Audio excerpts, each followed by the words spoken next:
p.m., Monday, May 18th. Welcome to the City Council work session of the City of Bel Air Beach. I don't see Lynn Reeves there, so I know he's there. He just stepped away. So I'll do the Pledge of Allegiance. If everyone wants to stand, I'll actually face City Hall here. Please stand.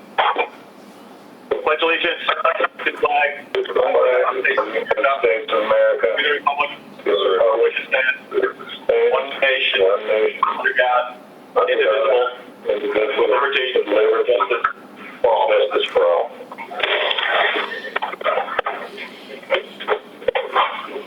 Lynn, I did the pledge for you. Okay. I still know it. Patty Gentry, are you there? I'm here. Can you please call the roll? Yes. Councilmember Robin Aki. Here. Councilmember Marv Beam. Here. Councilmember Dave Gaddis. Here. Councilmember Jody Shirley.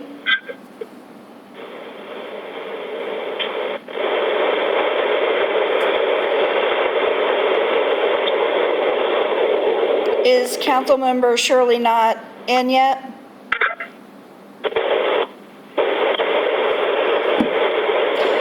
Council. I don't see her. Oh, okay. Thank you, Mayor. Councilmember Rita Swope.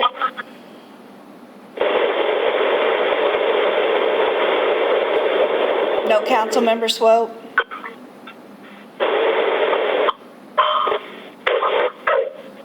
I don't have a visual, so. Okay, no, she's not here.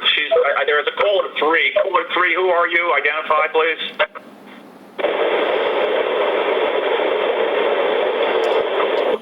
This is Aki. I have no idea what number I'm at. Okay. Robin Aki is number 2. Is there somebody else on telephone? Showing the caller 3.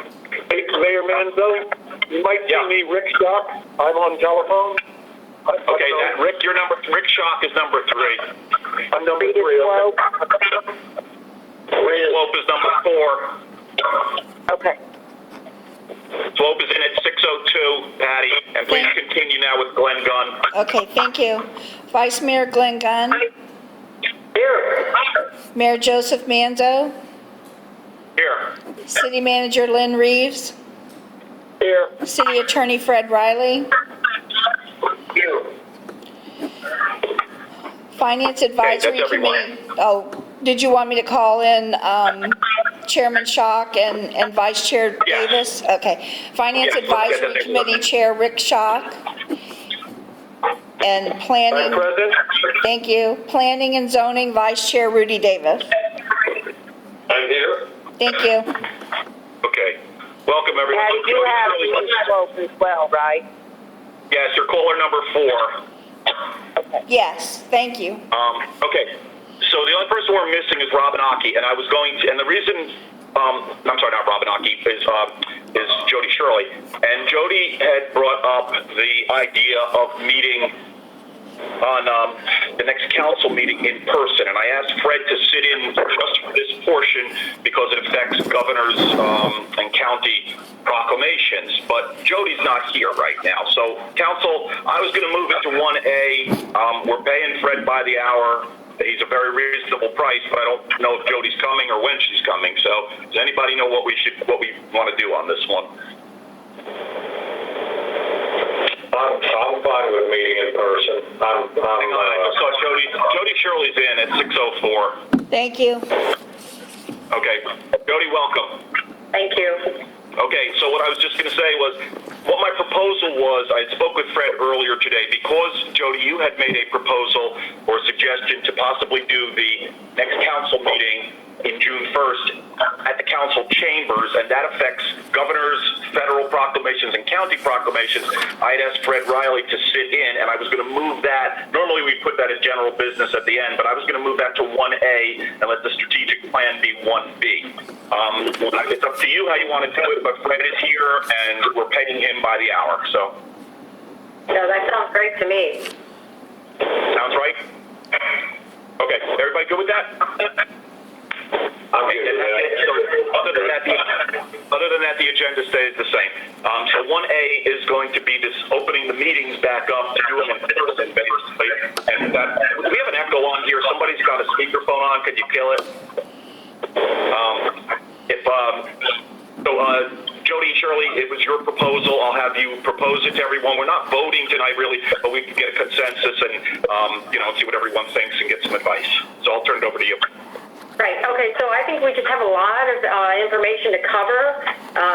Just a good example of why I don't think this is a good format to have our meeting is because there's this feedback and this constant interference, and it's difficult. Plus, I don't think the residents are attending as they would if it was in the the chambers where I don't know if anyone's there at City Hall wanting to attend as far as residents, but I think we're lacking the input from residents that we probably would get if we were in the chamber.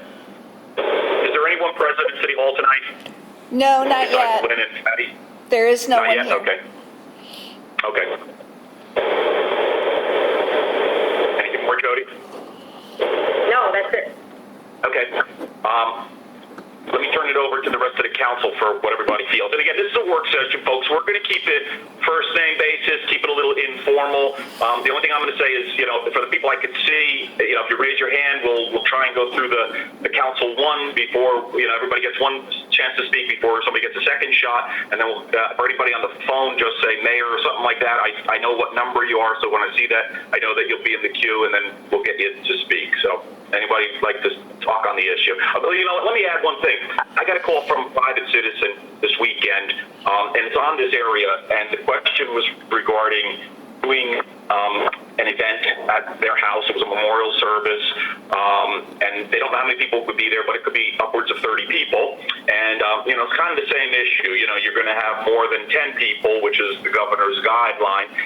And he asked what the city's policy is, and I'm like, I don't know. We'll find out. And that's, I think it kind of dovetails with this, because the one thing that I've been preaching, oh my God, ever since I came here is consistency. So whatever we're going to do, we do it for us, then we got to do it in the city, we got to do it for everybody, we got to do it for birthday parties, memorial services, liquor parties, whatever, it's all the same. So I just want to make sure that we're being consistent, and I'm going to ask Fred to step in at some point, but I'd like to hear what the council has to say first. This is Councilmember Swope. I don't have any problem with the meeting as long as we're all 6 feet apart, and any of the public that shows up is, facts from everybody as well. So as far as my opinion, I don't have a problem with it.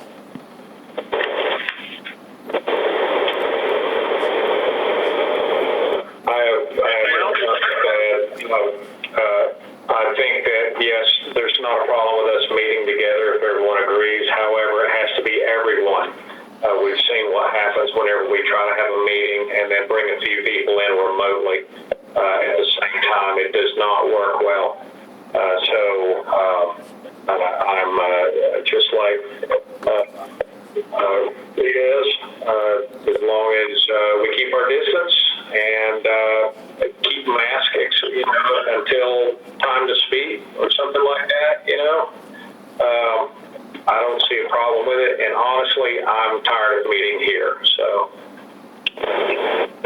Okay, thank you. I'm going to chime in. I don't favor meeting in public at this stage of the game. The governor's guideline has not changed. It still requests that we not have groups of more than 10 people. The new cases are not really decreasing significantly. We've got a city that has a median age of 57 years old, so we're certainly getting up in the higher risk pool. Is this the best way to do it? No, it's not the best way to do it, but the governor has given us the option of doing it this way for a reason, and that's for public safety. And as much as I love the city of Bel Air Beach, I love my life way more than I love the city of Bel Air Beach. And I'm not going to risk it to come in, okay? I have lost 3 people to this virus, the latest being this weekend. And it's real, and it's killing people. And I think Robin Hockey will I don't know what she's going to say, but my guess is she's going to agree. We shouldn't be meeting in public right now. The fact that, and take this however you want to take it, the fact that 2.5 months into this thing, we still don't have an effective communications method is not good. I have been, for the last 8 weeks, taking continuing education courses with the Public Defender's Office out of Trenton, New Jersey. I never left my house. I never left my office. They are using Zoom. It is crystal clear. They can hear me. There's video. There's overhead slides. There's 200 attorneys on this thing. We can't get 25 people. And that's just mind-boggling because the technology is there. We're just choosing not to embrace it. The technology is crystal clear. And if you can train 200 attorneys from all over the country, you can hold a meeting for 30, 35 people. Is it better in person? Sure it is, but not while there's a virus. And I will remind you that 1B is the strategic plan, and the first thing in there is safety of the community. And I just don't see how this adds anything to the safety of this community. Thanks. Mayor, I would like to request that you share that technology with us and also give us a dollar cost on what it costs to actually put that into perspective so that we can actually take advantage of this better than what we have technology, because I use it all the time too, and I'm not having a problem communicating. This seems to be working fine. It's just the fact that we're not in person and that we're disrupting all of our households for tonight, 4 hours, where I have to have my entire family completely shut down to accommodate this meeting, where normally we would be there and they wouldn't be troubled with this. So I understand the need for the safety, and if there's a better way of doing it, I want to know what it is so that we can jump on board. I'll be happy to tell you the better way to do it. They use Zoom. They have a package that allows them to put 200 people on. The free package won't do that, and it's your basic Zoom, and that's it. And you can share stuff. I could share. I'm not even a presenter. I'm just an attendee, and I could share my screen. I know because I accidentally shared my screen, and I didn't want to, and somebody said, you got your email showing, so I had to take them off. You could share your screen. You have there is a constant comments thing whereby the moderator, so like in this case, it would probably be Patty or maybe Kyle, because it looks like Kyle runs the things here, would be watching whatever the questions are that are coming across. So there's 2 presenters in that course, which is kind of the way our things go. Usually there's 1 or 2 people speaking. And then on the bottom is there's a constant dialogue box going. And if there's questions and stuff, those things are brought up to the speaker's attention. People are unmuted when needing to speak, when they're muted when not speaking. So instead of keeping 200 mics open, you keep all 200 mics closed and only 2 or 3 open. It works like a charm. I'll be taking another one tomorrow. And I mean, I know you're not an attorney that you're invited to this thing, but I'll be happy to do a screen capture of some of it and show it to you how good it works. It's great. We use Zoom at work also. We use this, we use Zoom, we use Skype, and it all works. Yeah. So it's just a matter of making sure everyone agrees, and let's put a vote to it. If we decide not to move forward with this, we have to come to terms with a lot of, Mayor, I appreciate your position, and I understand a lot of people, I think that's kind of the nice thing about how we're opening up, is if you want to stay home, you stay home. If you don't, you don't. And if you're afraid of the virus, then that's perfectly well. But there's got to be a point where we decide we're going to move forward and start meeting in person. And, a lot of this is opinion, and, I have my opinion, you have yours, but we cannot, as a council, we cannot represent the city properly doing Zoom meetings, doing all of this by internet. It's just not, it doesn't work appropriately. It's not the same as being in the council chamber. Sorry, go ahead. Sorry, Jody, go ahead. I agree with Jody. It's time that we start moving back towards reality here. It's all a matter of risk management. If I wanted to be 100% sure that I wasn't ever going to get injured, I would never get in a car. I wouldn't leave my home. I wouldn't go shopping. It's time to start accepting the new reality.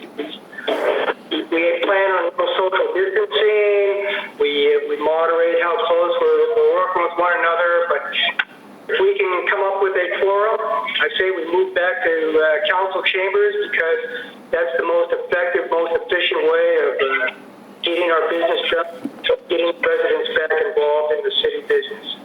So I'm with Jody. All right, can I say something? A copy. Yes, go ahead, Robin. All right. Personally, I'm not afraid of the virus because, well, I deal with viruses and diseases and bacteria that can kill you all day. So I have a skewed version, but I'm also aware of the epidemiological manifestations of this virus. And yeah, 1 to 2% may get it and die, but think of it this way. Think of your family. Pick 1 or 2 family members you're willing to sacrifice.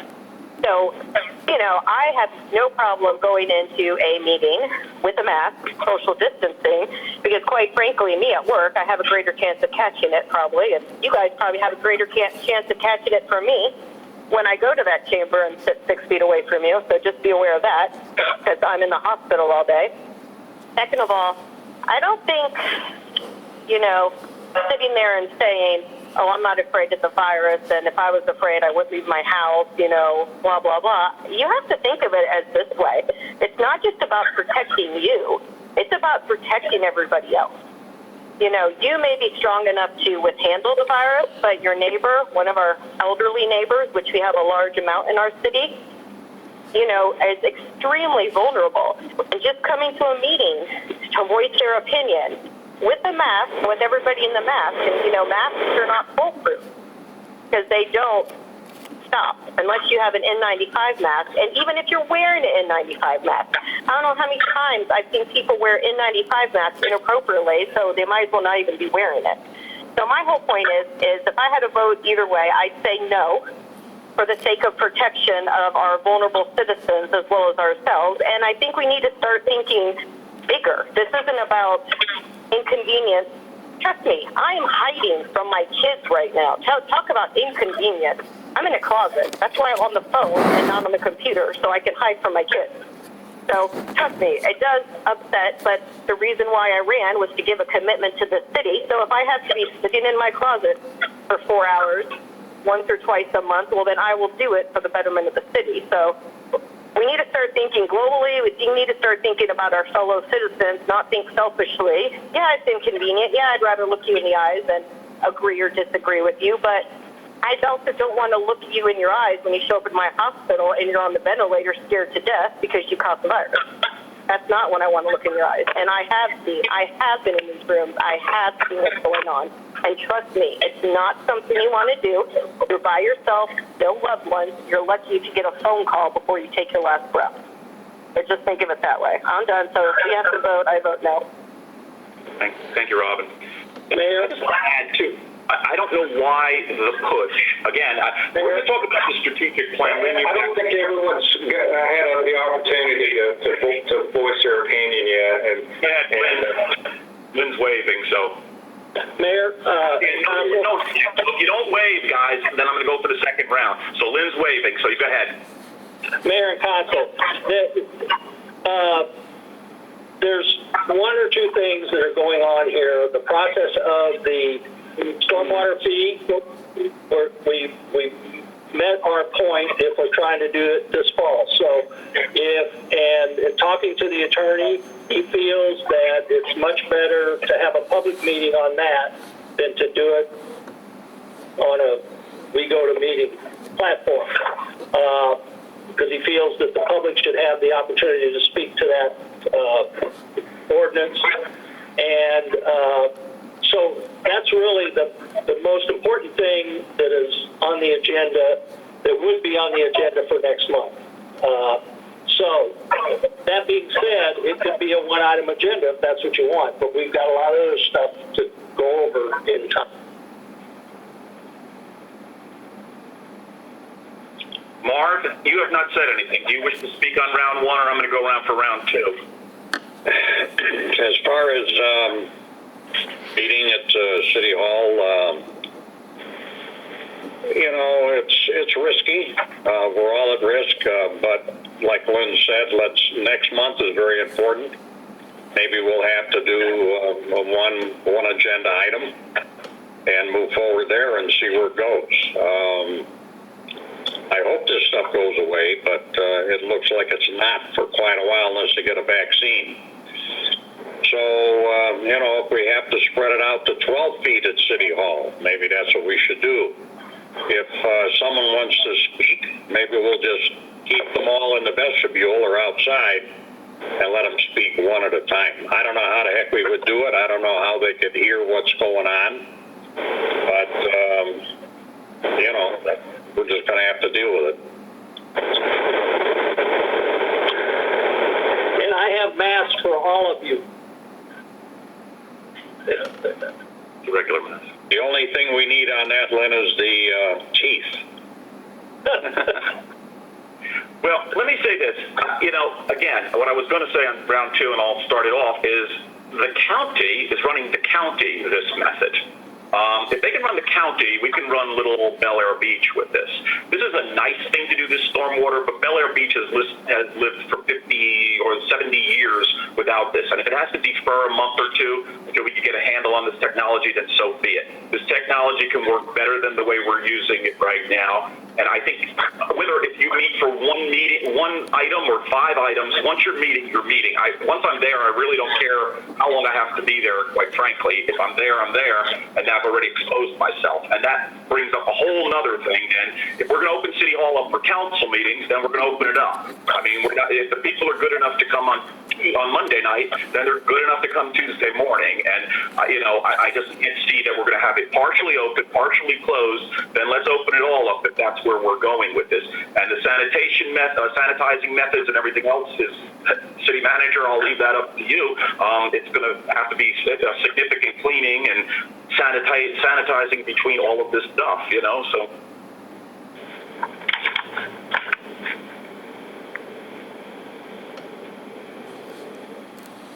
Glenn? Question for Lynn. When were you planning on reopening City Hall? Well, as it stands now, we have ordered the glass for the front window. If we get it put in before the 1st of June, I was planning on reopening it. But that's really the only holdback. And in the survey that was done by the county to all the city managers, there's limitations probably everywhere, but it appears that most of the cities are opening their city halls to some degree back up after June 1st. I think there's one that's waiting until August, and that's Gulfport. And things could change in the next 2 weeks. The governor could say, tomorrow we're in phase 2, which is a different animal. So we don't know that, but we need to kind of move forward and have a plan in place.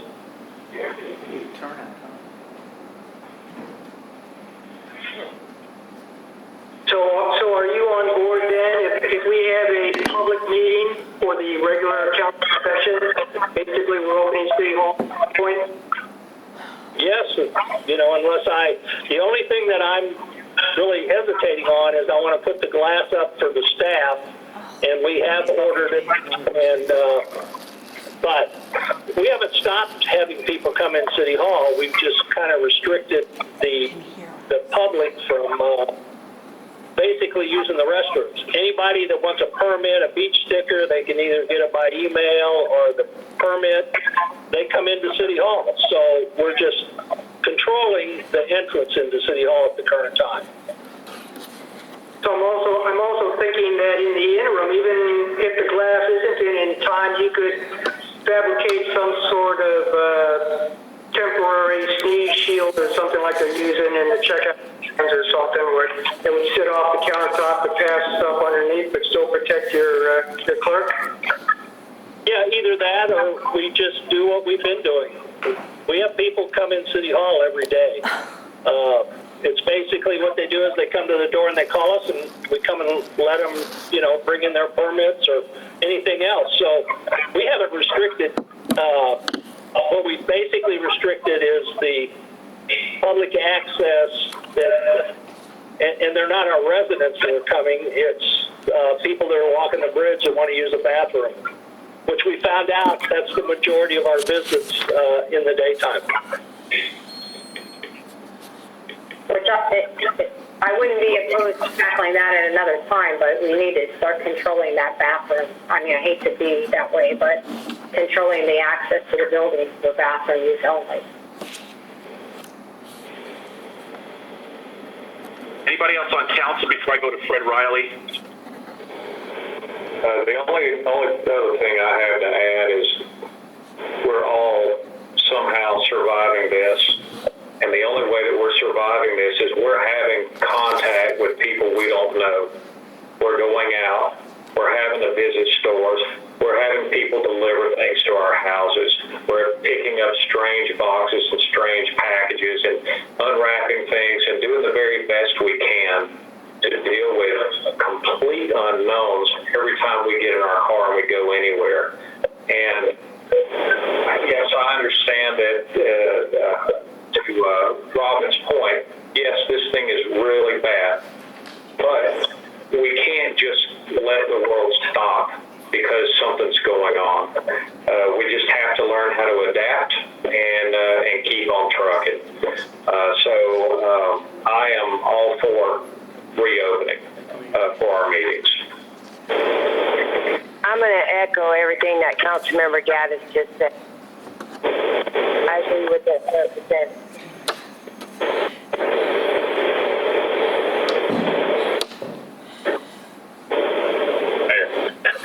Mark?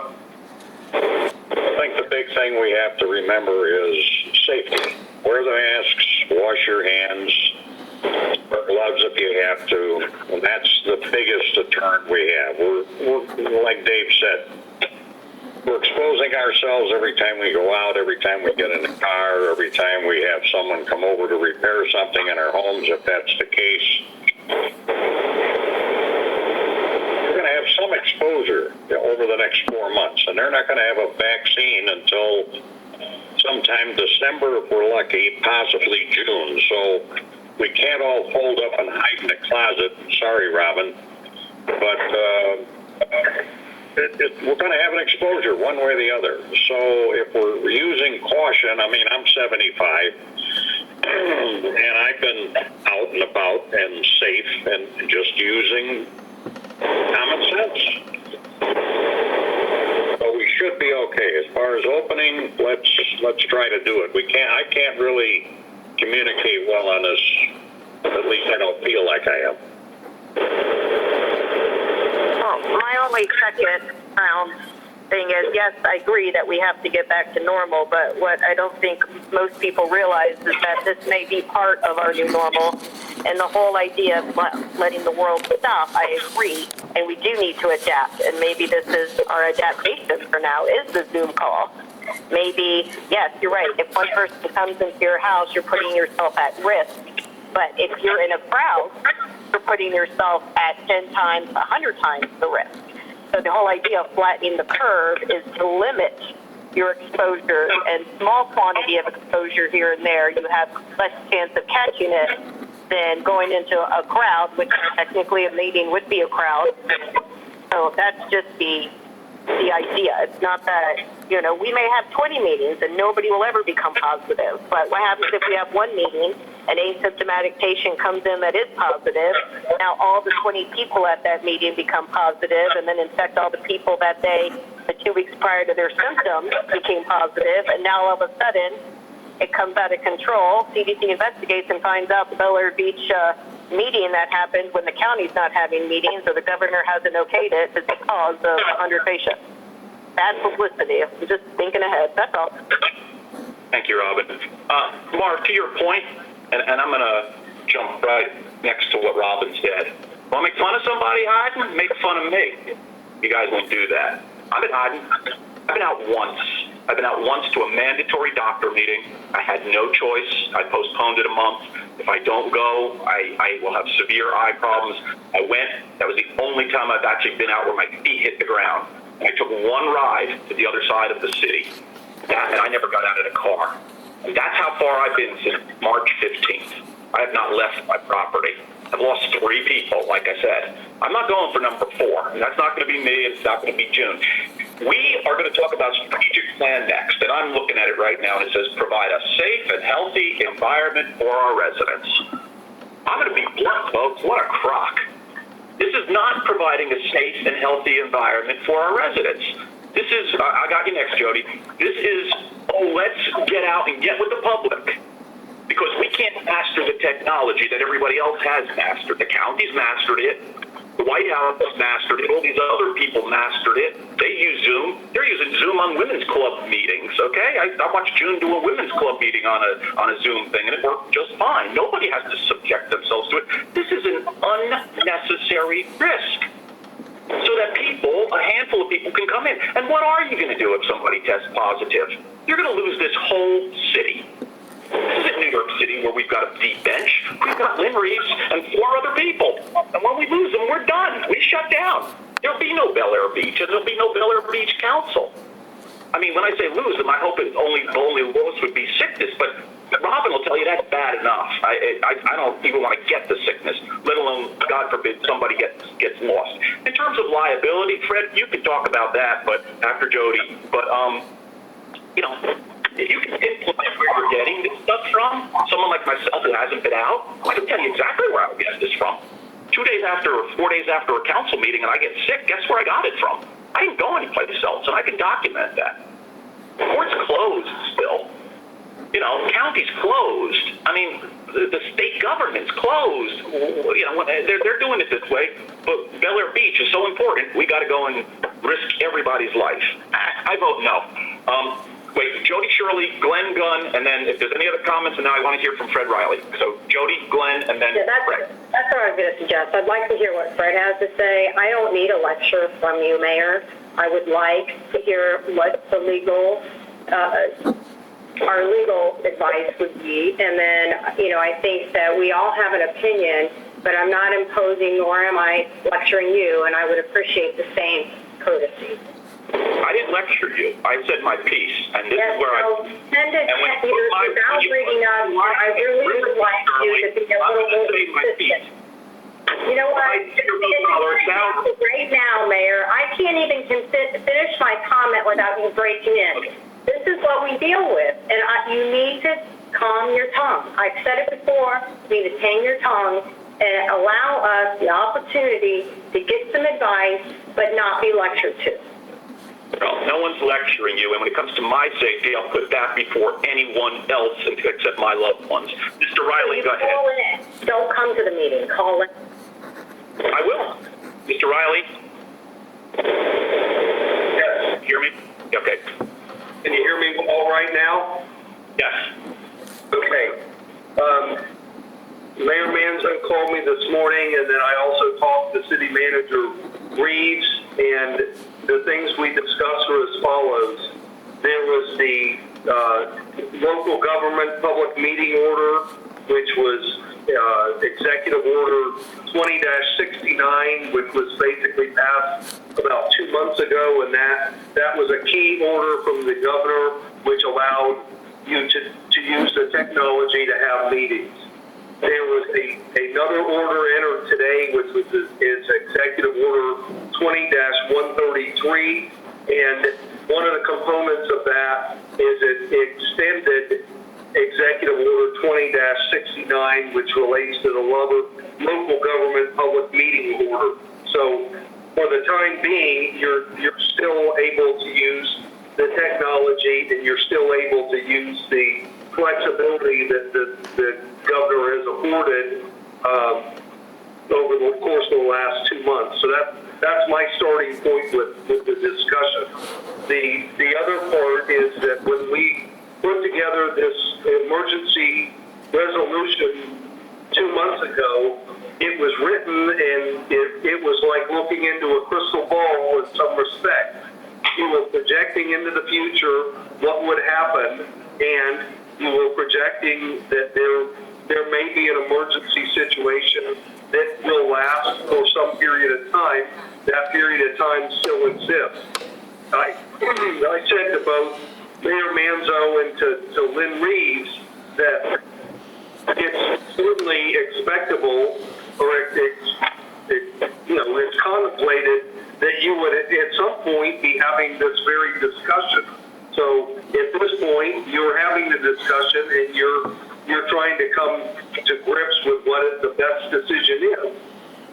One of the things that I always have explained in talking about Bel Air Beach is that in one way you are a unique community, although I know there's other communities that have a similar situation. Because you don't have retail or commercial, then you simply don't even have to deal at all with that part of it. You have residential, and it primarily is residential. So you're simply not having to deal with the complications of having commercial and retail. The reason that's so important to me is that with commercial and retail, your decisions on limiting commercial and retail are something that is, to me, a real potential for lawsuit. And the lawsuit would be against a community that unfairly or unconstitutionally limited the ability of somebody to make a living, and that those lawsuits are ongoing. They started and they're going to continue. Y'all are not in that situation. Arguably, you have taken action that has restricted people's rights, but there's, in my opinion, a saving grace. The saving grace is you largely relied on both the governor through his executive orders and on the county through the county's orders, and you have basically up till now followed suit with them. And to me, from a legal standpoint, that puts you in a pretty good safe harbor because you're relying on a different authority that is in some ways greater than your own to make a decision and about the safety aspect of it. So to me, for purposes of the discussion this evening, you have more flexibility today than you probably did a month ago, and it's a decision that y'all have to decide what is the best decision to be made for this city government going forward. And I will be very candid with you. You may make a decision tonight, and things may ramp up again, and you may have to recede from the decision you make tonight, whatever that may be. That's the uncertainty of dealing with a virus like the one that you're trying to deal with. So from a legal standpoint, I would not go dramatically afar from what the governor has provided and what the county has provided, because I would consider those to be safe harbor type situations, and I think the closer you stay to the safe harbor, the better off you are.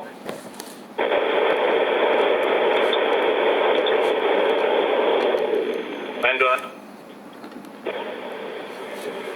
You touched on the technological downsides of the way we're using it right now. One of those downsides are you're forcing the residents to go to City Hall right now anyway, because they can't connect on this video conferencing. So you're already forcing that option on your residents. So let's just follow through and start facing the new norm and reality, and we'll respect social distancing. Hey, we can put out some health guidelines at the door. Don't keep your social distance. We can have hand sanitizer in the room. We'll keep the seats 6 to 10 feet apart, however you want. But you're already forcing this on our residents. If we can't fix this with teleconferencing for everybody to sit in on it, then let's face the new reality and move forward. That's all I got. Can I say something again to address that? Going back to the technology, my son's second grade class has been using Zoom, and if you've ever seen second graders on Zoom, it's very interesting. So I don't see why we still couldn't use it, because I can use Zoom on my cell phone, so you guys can see me hanging out in my closet. And not only that, but we could always put something on the website. Hey, if you're interested in joining the Zoom meeting, call ahead, and they can get the link to get the Zoom, so they can do it from home, so they don't have to come in. So there is capability. So them having to actually come into City Hall to be no more. We could let them know, like, okay, we'll email you the link. Just click on it. There you go. And there you go. So that solves that problem. So I still think It needs to be a little more than just a link.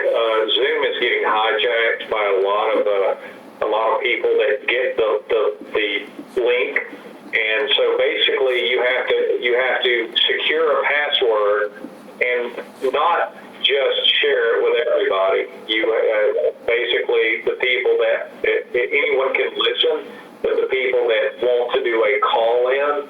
They would be given the password to make the connection, but you can't just throw it out there. Otherwise, I've seen some really bad stuff on Zoom. So as long as you are willing to maintain that password and distribute it the appropriate way, I don't have a problem with that. I still prefer to meet in public, and if we decide to vote on this and goes the other way, well, then I'll fully support Zoom.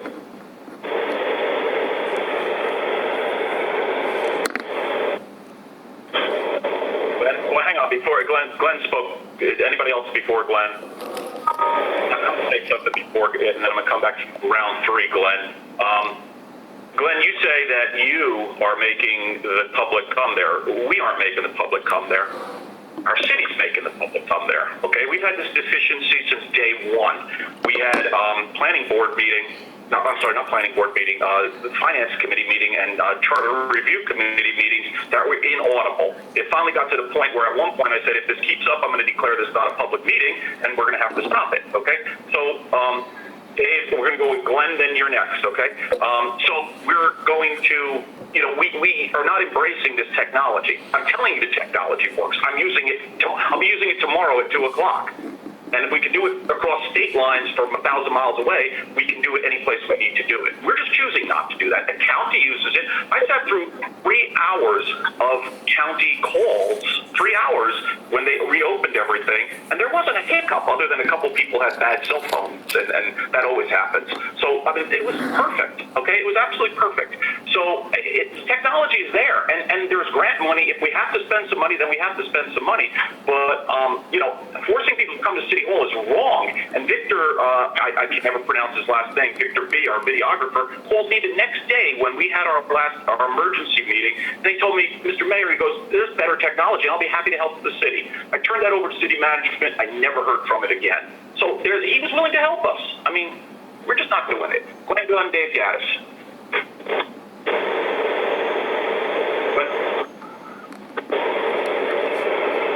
Why don't you speak? I'll speak after you. Okay. I don't think it's really a fair comparison to compare Bel Air Beach to Pinellas County. Number one, I've been at their production site where they hold their meetings. I've met the technology specialist who actually conducts those meetings and does the pre-interviews, distributes passwords and things like that, and that's a serious talent. We may be able to get some help, but I don't think that we will ever be able to conduct a Zoom meeting on the scale that Pinellas County does. I think that's a sort of a pipe dream because we just don't have the talent or the money to do that type of a production. You saw how he was typing a caller's name in. It appeared on the screen. We're never going to be like that. And it's completely false. So I don't want to hear that we're as good as Pinellas County whenever it comes to technology and what we have and what we own and what our capabilities are. I do believe that possibly it can be done better, maybe with Zoom, but I'm still leaning towards I want a public meeting. And I just like they're opening restaurants, for God's sake, they're opening gyms now. They're opening all of these places up and they're putting in precautions. We can space ourselves out, get down on the floor, put some kind of a barrier between us and the citizens, space the seats around where everyone sits to where you have to socially distance. just like the reporters are doing in the White House. I see no reason at all why we can't do this and be safe. At the end of the day, we cannot take responsibility for every single life that walks into Bel Air Beach, but what we can do is we can be as responsible as we possibly can amongst ourselves and make sure that we're doing everything we can to not spread it to someone else. And that's all I've got to say about it, and I'll let someone else have the last word. Yeah, valid points there. Let's take a little self-responsibility in this thing. If this were a normal council session, I'd be calling for the question. I think we all have our opinions and we've made our statements. I'm not sure we're going to gain any further changes of ideas or consideration. So how do we decide where the venue will be? Are we going to do this by consensus? And if people show up and we have a quorum, we do the city's bidding and business. And if we don't have a quorum, we go home. Well, we're not allowed to take votes. We've done consensus, but it's usually stuff that we address at a future meeting. So this would be the next meeting unless we have something in between, which I think we said we might, but I think it depended on how much we got done tonight. So.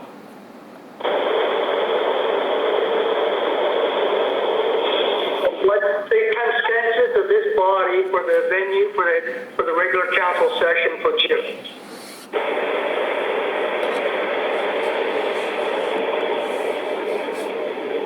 Mayor, let's just do a verbal consensus and then go to the next meeting.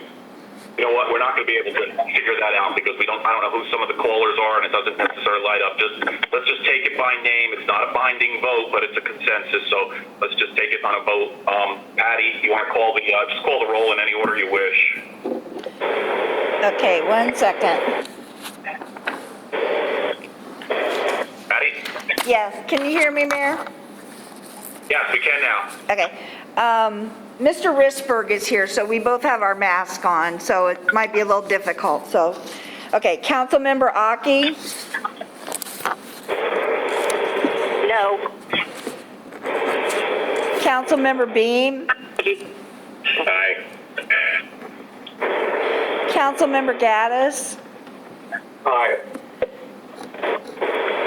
Councilmember Shirley? Aye. Councilmember Swope? Aye. Vice Mayor Gunn? Aye. Mayor Manzo? No. Okay, so it's 5-2. Consensus is that we meet in public. Lynn is leaving, and that's who I wanted to direct my next question to.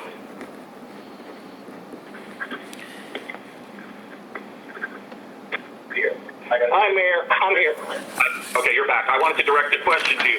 So the vote was 5-2. I don't know if you heard that, but when can you be ready, and can you give us a summary of what the precautions and plans that you're going to take to implement this, to do this June 1st meeting if we're going to meet in person? Well, actually, I have a diagram. I don't know if you can see it, but I'll email it out to you, where we're going to separate the consoles at tables on the floor. And the main reason for that is so we can put the presentation that we have to make for the stormwater up on the screen. We'll make sure everybody's 6 foot apart minimum. And I'll email this out to you. Also, we've got, as I told you, we have masks that we bought for all the council members. We've got glasses. So everyone will have those available at their seat. And we'll re-sanitize everything in the room as we normally would anyway if we had a meeting.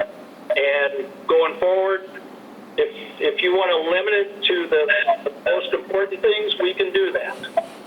You know, there's things on the agenda.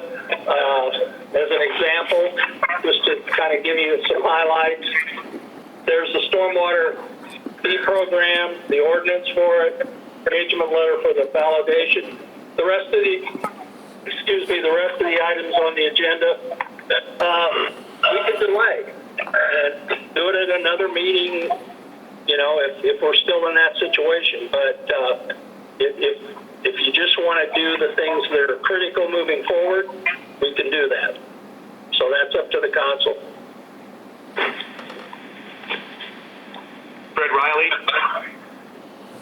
So, given the governor's order, which is, I think it's 20-69 provides for the remote access. What is the issue with, you know, if an individual does not want to come to this meeting, what's the rule with remote access? Does it's still as if they're there in terms of quorum? Yes. So council members are, it's an optional attendance if you want to attend in person. So there's going to have to be a means of, if somebody wishes to come in via telephonically, that's going to have to be able to be accommodated. And what we would have to do that, Mayor, we just have to send you the presentation in the packet, because other than the overhead projection that we have in the council chambers, we don't have the video capability like the county does, where they can do their magic tricks and you set a paper and it shows up on the screen. We don't have that capability. I'm not sure what I'm going to do, but if I decide to do that, that's exactly how we can do it. I have no problem working off a piece of paper.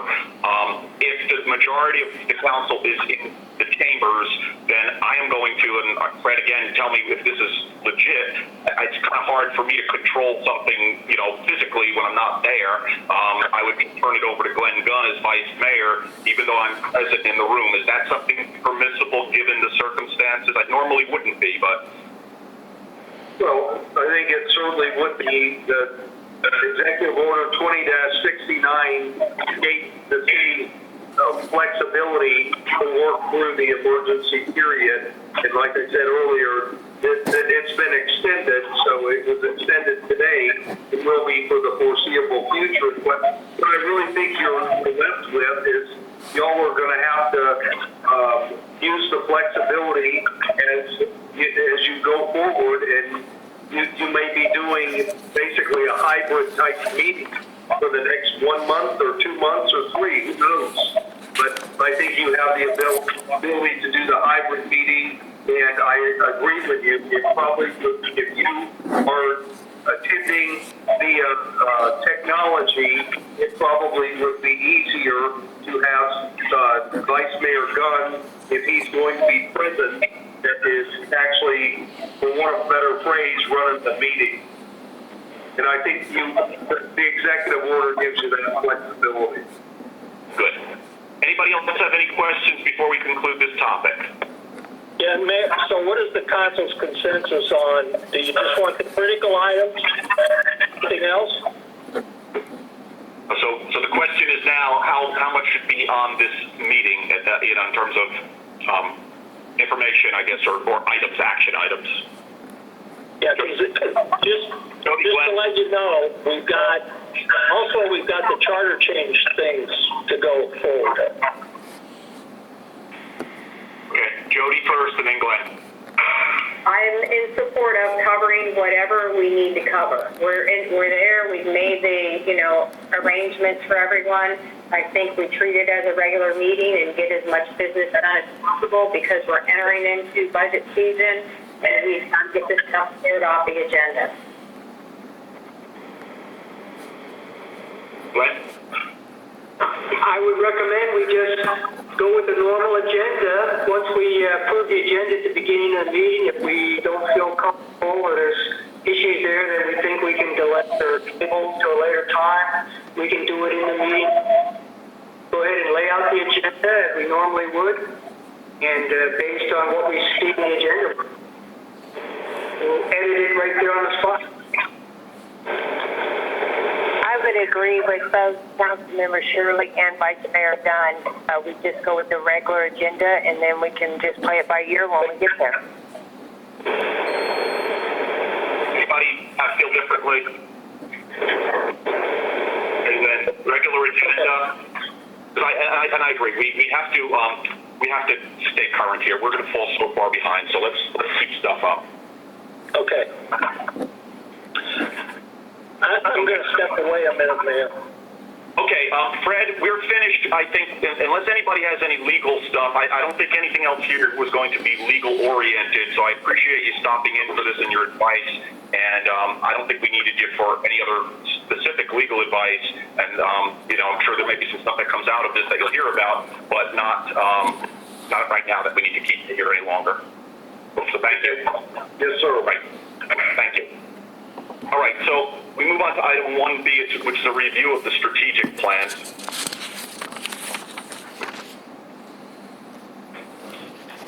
Glenn, I think you were asking about this at the last meeting, and I know you asked at the charter review meeting. Is this something you want to take the lead on discussing? Actually, I think this was the issue for the city manager. I'll get started on it if you like. I'm not quite sure where he went. But I think he included the current strategic plan in the package there, and I don't think there's much changes in the background information. I think if you look at the vision and mission of the city, that's unless there's some radical difference in thought there, we can entertain that. If not, maybe we skip to the goals portion of it. The goals of the city were based on the idea that resident satisfaction was what we were striving for here. We broke down resident satisfaction as basically those things that made people want to live in the city of Bel Air Beach. So we kind of prioritized those goals, and the goals were set forth in 5 goals. First is the public safety and health. Number 2, best value for the taxpayer dollar. Number 3, aesthetics and community. Number 4 was communications. Number 5 was the beach and the waterfront. I see Lynn Reeves back here. Lynn, did you want to pick it up from here, or do you want me to continue? Then I had Glenn plan, so I'd asked Glenn to just give us the background on it, but I think it was your item, but I thought initially it was Glenn, so I'm just not sure who brought it on here, but I know we have to do a review of it, so I'll throw it over to you.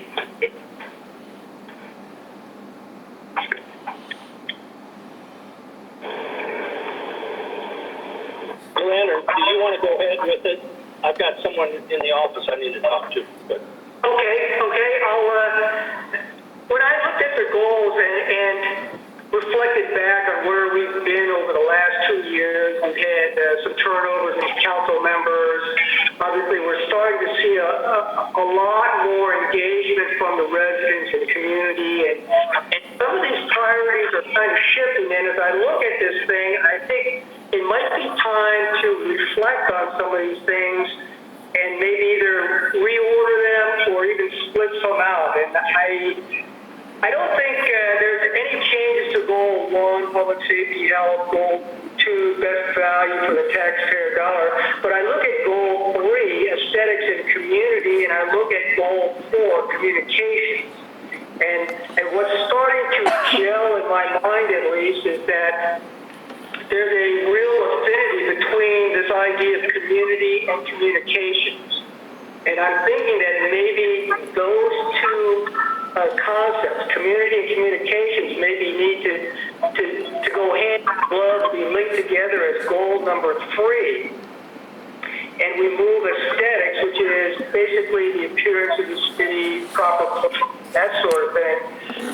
So we move community and communications as goal 3, possibly move aesthetics to goal 4, leave the beach and waterfront goal 5.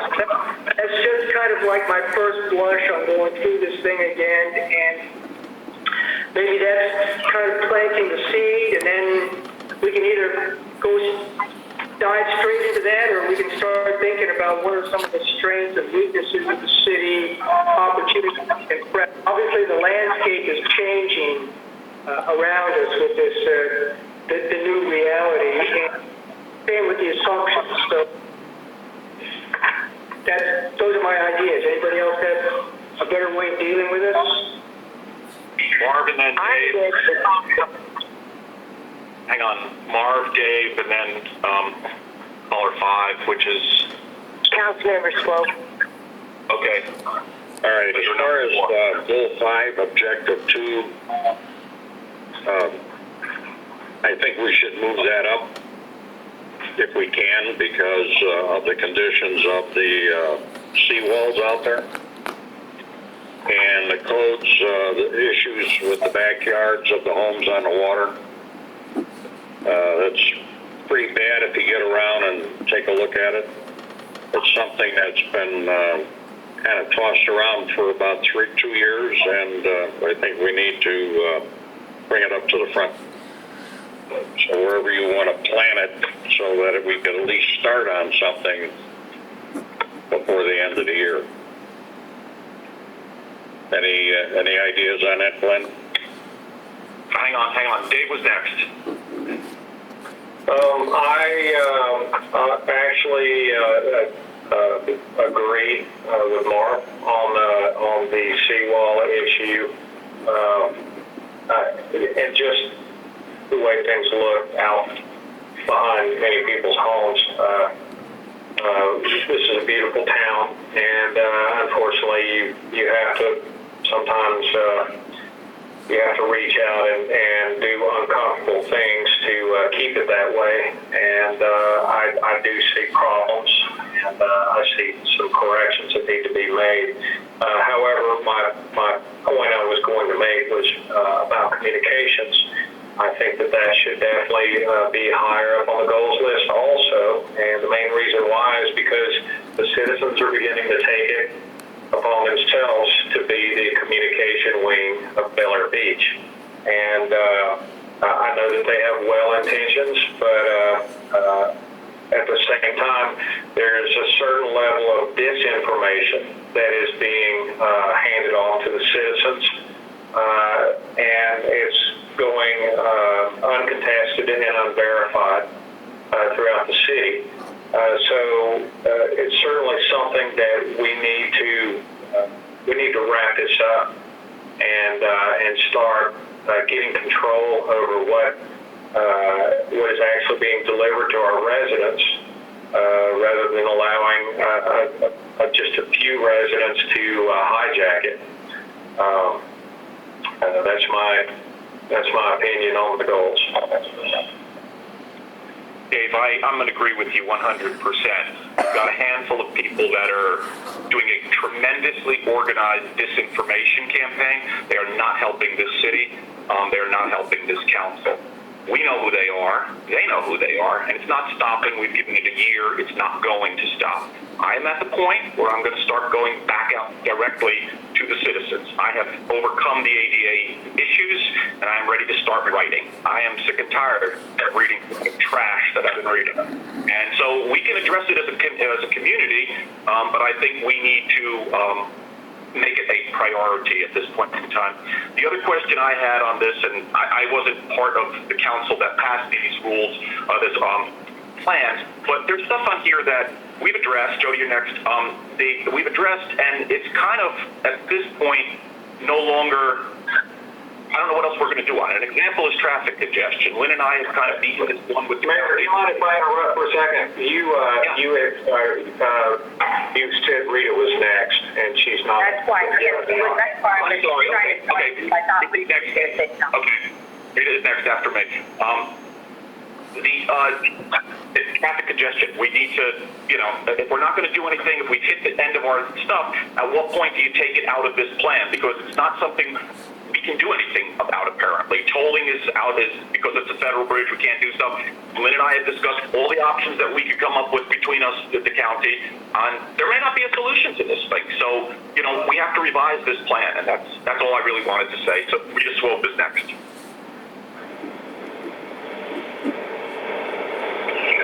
Hello? Yes. Yes, you do. Yes. Okay. I agree with Vice Mayor Glenn Gunn about moving the communications up to goal 3 and the aesthetics and community to goal 4. I also agree with Councilmember Gaddis regarding his comments on communication. When you don't communicate as a city with the citizens, they are going to start communicating themselves. Now, everything I have seen has been fact-based, so I don't totally agree with Councilmember Gaddis on that. They have provided agendas, they've provided, information regarding applying for the communications committee. They've applied different surveys that are just getting people's opinions of things, as well as we want their opinions. They are our citizens, they are our taxpayers, and they're helping bring in revenue in this community. So I think we need to listen to them. So that's my opinion on the communications aspect of it. Can I get in line whenever, whoever has the time? I want to be in line. Go ahead. Oh, okay, great. Well then, I agree with Dave Gaddis, and I partially agree with Rita Swope. I've been looking at the same stuff everyone's looking, and I will say it's disinformation. And I was going to bring it up in the general business that I don't know if we need to have a representative of the city, and the manager, the clerk, I don't know, I don't know the solution, to address the comments on Nextdoor, because trust me, I want to get on there myself and put it right, but obviously we can't because of the sunshine law. So we are all, unfortunately, duct taped our mouths and can't do anything. We just have to sit there and take it. As far as the surveys, I highly disagree with you. The surveys are not good surveys. They are very biased surveys, and just the way the questions are written, they're basically looking for a negative reaction aimed at the council, and I take offense to these surveys. So I don't think this is constructive communication, so we need to fix that, and I agree this should be a higher priority. And how we fix it, the communication committee, and we can't just pick people because we know them, we like them. We have to really be strict on them, and they have to be unbiased. They have to be neutral. They have to not have their own agenda. They also have to not have their own preformed opinions. It needs to be somebody who has the best interest of the city at heart. So that's just my 2 cents. Like I said, I was going to put that in general business, and we can add and try to come up with more ideas later. But I definitely agree. Communication needs to be up in the strategic plan list. Thank you. Len, I see your hand up. I just want to, before we're going through the first round. Does anybody have a comment who hasn't commented on the first round? Because Glenn's beginning of the second round. Jody Shirley. Robin, very well said. Thank you very much. And with regard to and I know that's not the purpose of what we're discussing right now, but Glenn, I'm completely on board with your goals as you outlined them in that moving communication up. And, and look, I agree that aesthetics and the seawall issues and things like that are an issue. That's a big project to bite off. I don't know that we can move it up the list any because seawalls are going to be, I think that's going to take it might just be a focus group on how we deal with that, but that's going to get into a lengthy discussion in a council meeting. So, but I like your suggestions, Glenn. Thank you. Glenn. Yeah, let me hit a couple of issues here. One is to address Barb's concern about the seawalls. We're talking about the goals right now, the strategic plan, and this whole thing has a trickle-down effect. So we start with the goals, the really big stuff that we plan to focus on. And as we start going down the list, we start adding more and more specificity to it, and that's how we get to objectives. So I think we should hold off on the seawall because that's diving right into specifics right now. Let's get our arms around the big stuff right now. When Goal 3 was initially envisioned, this community thing was kind of the warm and fuzzy feeling about, hey, we live in a beautiful community and how it looks. Well, I think what I'm trying to express is community besides just how it looks and how we feel about it. And I've tried to articulate some of this stuff and what does community really mean to us. I'm kind of thinking community is this pride of ownership kind of thing. We have a pride in, hey, our city. We share values. We are like-minded people. We believe in the core values that are set forth for our city staff and for our council, and basically for how people interact with each other within the community. My feeling is community and communications are actually hand in hand. They are actually goal-free. We need to put those together because through community or through communications, transfer of information between the city and the residents and from the residents to the city, that's how we form this sense of community. So community and communications should be goal-free. They go hand in glove. Aesthetics, how well the city's how well it's maintained, how well it appears. That's the aesthetics thing of Goal 4 and Goal 5. If you look at number 6 on tonight's agenda, it's to discuss quick hitter improvements for city communications, pending the recommendations of the Communication Advisory Committee. That kind of addresses where we're starting to spin off in this conversation right now. I thought about it. I talked to City Manager Lynn Reeves about this thing. What are some things we might do in the interim until we get the report back from the Communications Ad Hoc Committee to address some of these issues about, hey, there's information out there and the council members or the city staff kind of maintain tight lips because we just are bound by a different sense of interaction besides what takes place on social media. So I'd like to come back to that thing. Now to address Robin's thing about bringing members to the communications ad hoc committee, the reality is, and human nature is, people are going to bring their personal agendas to this communication ad hoc committee. That's the reality. We all have some interests and things we want to bring. What we ask is an open mind and some intelligent discussion, and that when everybody walks out of that ad hoc committee, they all sing the same tune, they all have support for their recommendations and that sort of thing. That's where I'm at that point, and maybe save the discussion, some of these communication criteria for the end of the agenda. Anyone else?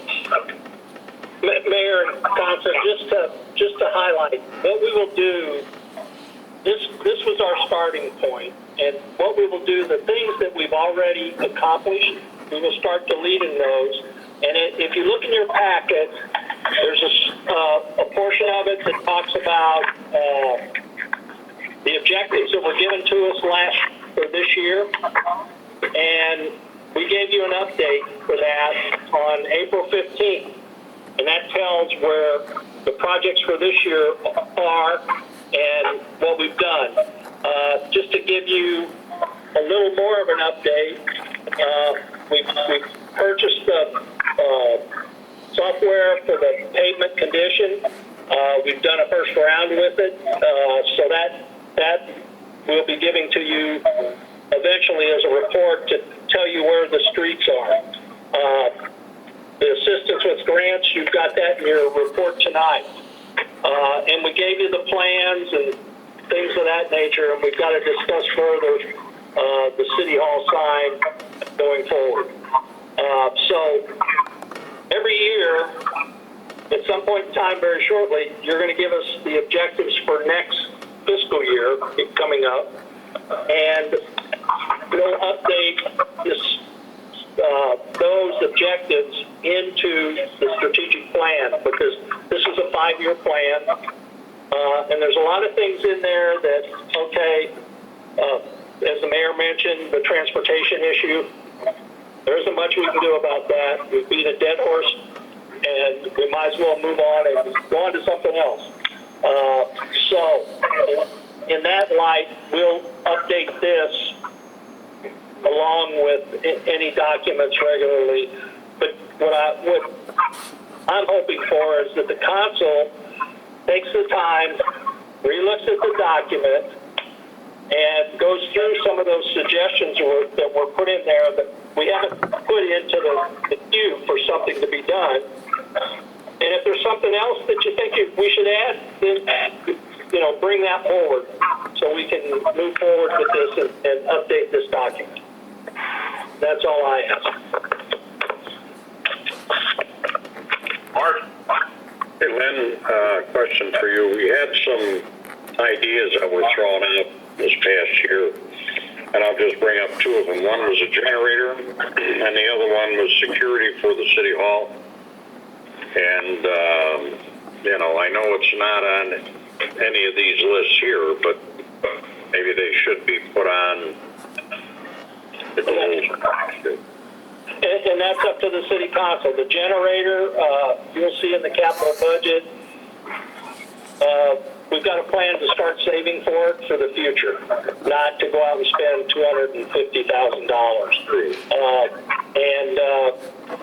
Councilmember Gaddis, we gave him, a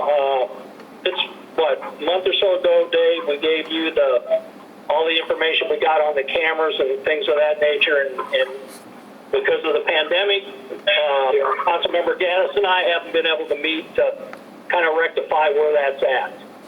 Because his expertise, we thought we'd use since we've got it. Right. So we are looking at those things. Glenn?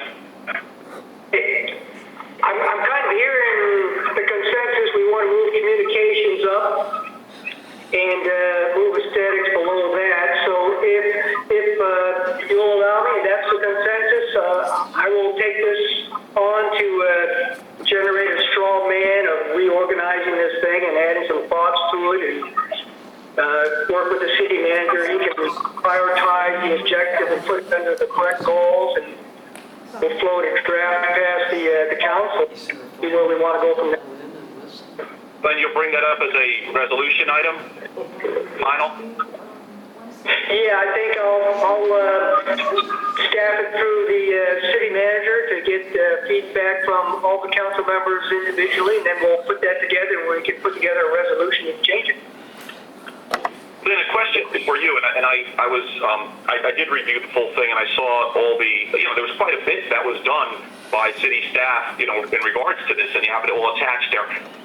Do you need, I know you need us as council to give you some further guidance on that. Can we roll this, I guess what I'm trying to say, can we roll this all in one, Glenn? Because what we've done is, you should have probably had this decision 6 months ago, but we're having it now, and I just want to make sure that as we come into this budget season, we're ready to hit the ground running. So let's take out the stuff that doesn't belong, take out the stuff that we've completed, and then if anything else needs to be adjusted, let's do it and get one resolution and pass it.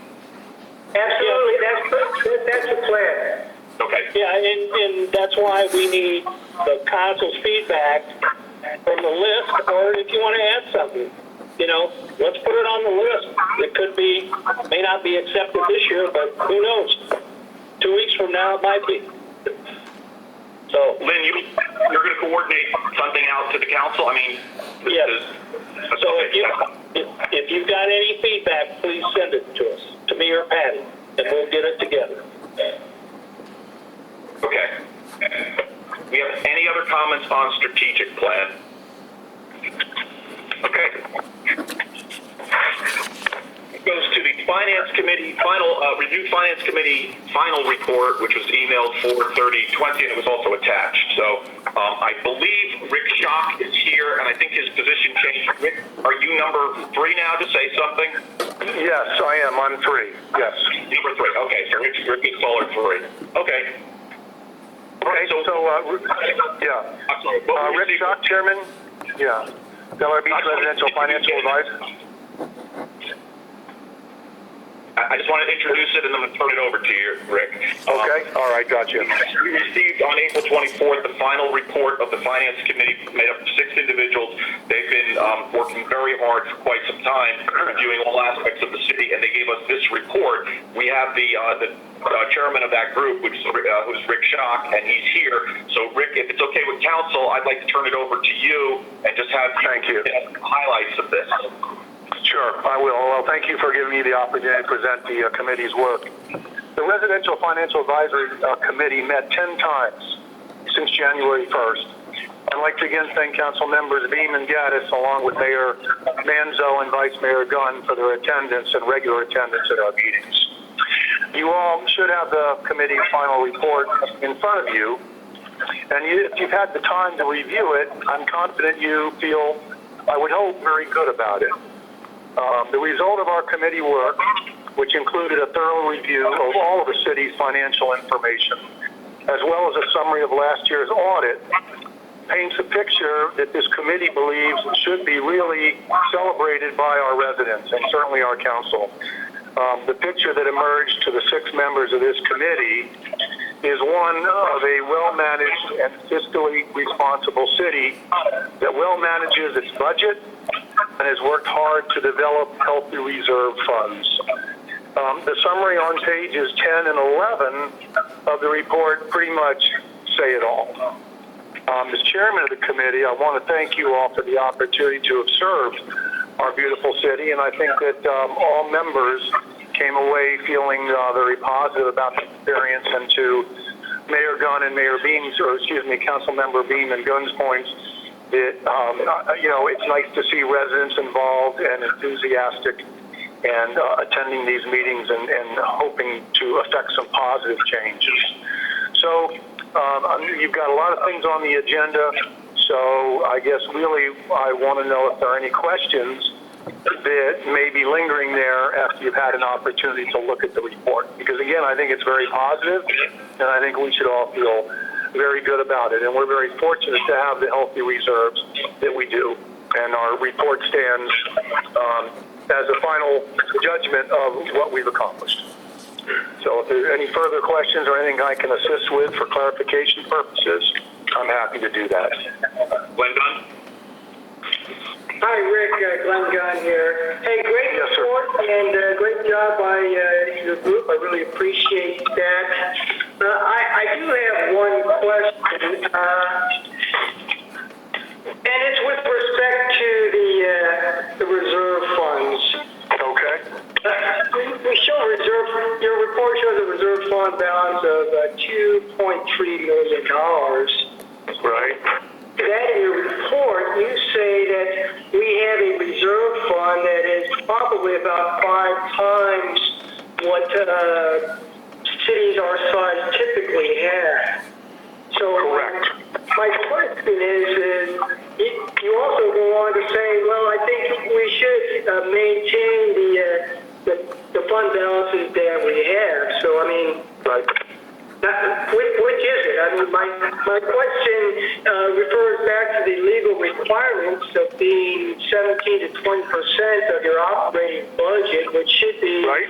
about $550,000. Now, if I were to ask City Manager Lynn Reeves, Lynn, based on your experience in managing the city and other networking you've done, what is the Lynn Reeves lead factor for maintaining a reserve fund for the city, with the idea that we might be able to free up money to reprogram it for infrastructure projects?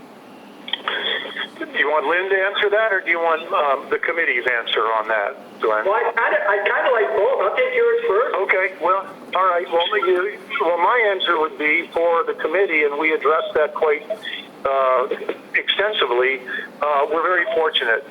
Good management and conservative fiscal policy has led to a very healthy bank account, if you will. And looking at the overall financial picture, when the City Hall is going to be paid off, the very careful and conscientious management our city manager has effected upon the budget, we're very fortunate we don't even have a deficit budget. So In the case of an emergency, would you want to dip into those, or would you feel comfortable doing that?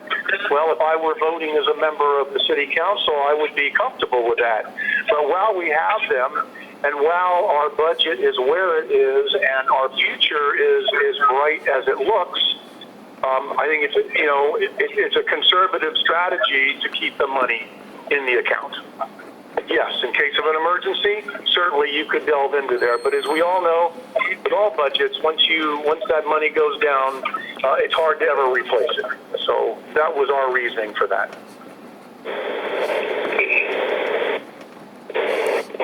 My turn. Yeah. Well, I guess how I looked at it, the requirement for our current budget is we have to have about $540,000 mandatory reserve. A resolution that we've established is 20%. So, going down. I feel comfortable if we had another 500 as a reserve, and I think most, based on the committee that went out and talked to some representatives of other communities, and they gave them our financials. Mr. Saganic did that and came back with some really good comments. He would not suggest, the person he talked to did not suggest that we do anything with the hurricane fund. We leave it as a separate fund because we're in a precarious situation from the budget standpoint if we had a bad hurricane here. And so that person that they talked to felt that we should maintain that. So in answering Vice Mayor Gunn's comment, I would try to maintain at least $1 million in the what I'll call the reserve fund, including the $500,000 that we have to keep. So we've got $800,000-900,000 that we can spend on projects if we need to. Last year we were fortunate; we didn't need to dip into the reserve fund, and this year may be a little different situation based on what our revenues turn out to be.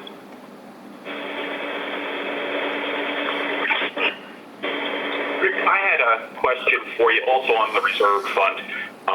Before this project ever started, I spoke with a few mayors, and I heard I heard what you just said. Ron Schultz, a person. I spoke with several mayors, and they said it was their policy in their cities, and these are Barrier Islands mayors, okay, up and down our coast here, and they were to combine those. They combine those funds. They use one general fund, which has everything in it. So I'm just trying to understand the logic from keeping it separate, because I don't know that's a standard thing. It seems like it depends on who you ask, it looks like. Yeah, I think okay. I think it is true. Different cities have different ideas of how they're going to fund a hurricane situation. Some cities have small amounts. But I think if you talk to cities that are comparable size to us, we're not in bad shape. And even the committee, the sky's not falling on us. And basically, 4.5 years, City Hall will be paid for, and guess what happened? We got a $200,000 present. But I want to make something clear. The reserve funds, I think a lot of people think they may be a piggy bank. They really aren't. What they are is funds that we've saved to take care of projects and things for the future. Now, if they weren't done at a certain time, but moving forward, what we've done over the last 3 years, we've started taking care of those projects. And the main reserve that we need to keep is the requirement of the 20%. And the additional 500. But I think that consuls over the last 3 years have made a commitment to trying to get a lot of these things upgraded, our infrastructure, and that's where we're spending the money. We're not spending the money foolishly in any way, shape, or form. We're trying to fix the city infrastructure that's right now 70 years old. Right. And I would just echo what Manager Reeves said. I totally agree, and he's been a part of these discussions. And that money is there. We worked hard to get it there. Yes, in an emergency situation, you could probably dip into them. But right now, as it stands, our recommendation as a committee was to keep them separate. It looks nice on the balance sheet to have that separate hurricane fund. Could you combine them? Certainly you could. But based on our outreach, the recommendation was to go ahead and keep them separate. But we all know that money can be used. It's all there. But looking again, and I think that comes through in the entirety of the report, we're in a very fortunate position. And Lynn is very clever, and well, maybe that's not the right word. Not clever. Very proper in the usage of the funds, and it's been well managed by the council.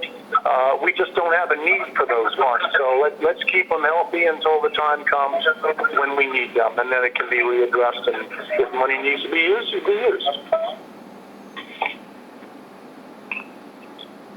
Are we as a council ready to embrace there's several recommendations here, not all of them got touched on, but, most of it is all positive, but there's a proposal here to raise the rental registration fees. There's a proposal to recommend consulting with a commercial real estate agent to better understand the commercial value of city property. Stormwater fees we're already pursuing. We wouldn't do it tonight, but if we've got a consensus, we can bring this as a resolution to accept this, or if not, then if there's something somebody doesn't like and we want to carve something out or add something, we can do that too. But I think for our next meeting, it would be nice to accept this at 4. This is Councilmember Swope. I am not a fan of, nor will I vote for any commercial businesses in this area at all. I've heard from many of the citizens, and they are not thrilled about that idea, nor do they want to pursue it. So we're doing good financially. We look good. The Finance Advisory Committee said that. Our financial company that we hired said that. I'm just not a fan of bringing in any commercial businesses at all, so I will not support that. Councilmember Swope, let me elaborate later on that. Maybe that could have been written differently. There was no intention there to ever think of the commercial value. It was just to have a better understanding of the value of our properties and the rental fees that would be appropriate for the buildings that we have. And I know that some of the work we're doing dovetails with what the planning committee is going to mention. But no, the committee totally agrees with exactly what you said. Never is there any idea there for commercial property. It was just to get a real, we all have different ideas about how much things are worth.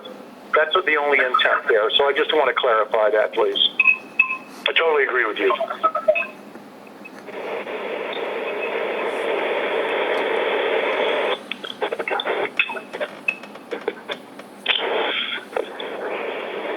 I'll go back to my question, which is, are we ready to put this up? Again, we have to accept it or reject pieces of it. We can debate pieces as long as we want. There's a finance, the next thing that comes up here is the planning board. They also recommend, I remember seeing the chart on one of the committees that we're on about the headquarters being utilized 25%. That's obviously, I don't care how well we're doing, that's not efficient use of a building. And we were supposed to be looking at that. So, and they have looked at it and they said consult with someone. And I think that they're not saying, no one's saying commercialize it, and no one's saying we're renting it to the 11, but they're saying look at it. I think it's incumbent on us to say, this is a very well-written report, Rick, and my hat's off to you and everyone in your group. You did an excellent job. To me, I would accept these recommendations 100% and do just what your group has asked us to do. If somebody wants to change a piece of this report, we can do it. Tonight's not the night to do it, but I do think that unless we totally disagree with this report, I want to move it forward and I want to implement it. I don't want this to be some report that sits on the sideline.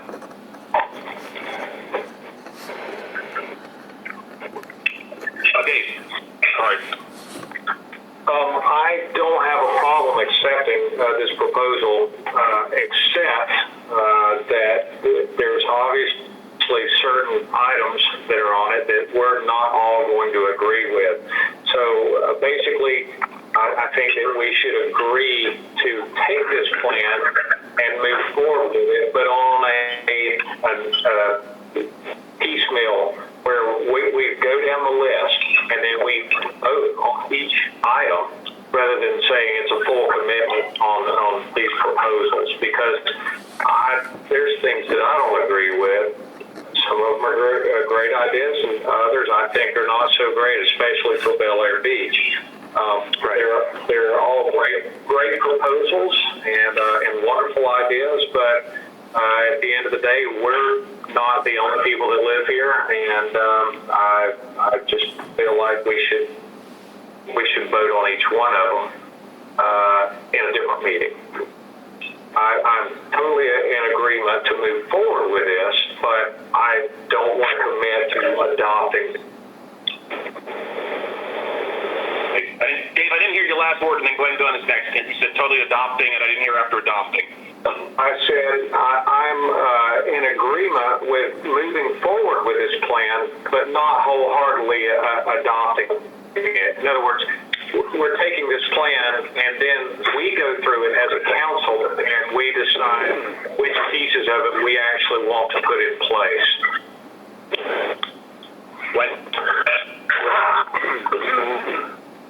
My thinking is along the same lines as Dave. We're at the point, I think the thing all we're trying to do right now is provide the forum for Q&A with Chairman Schock to answer any questions we might have, but the goal right now is we just accept the report. Thank you very much. They've reported out, and we will cogitate on this thing and decide where we want to go from here. I mean, everybody's going to have to go through this thing and say, well, yeah, I agree with that, or no, I don't.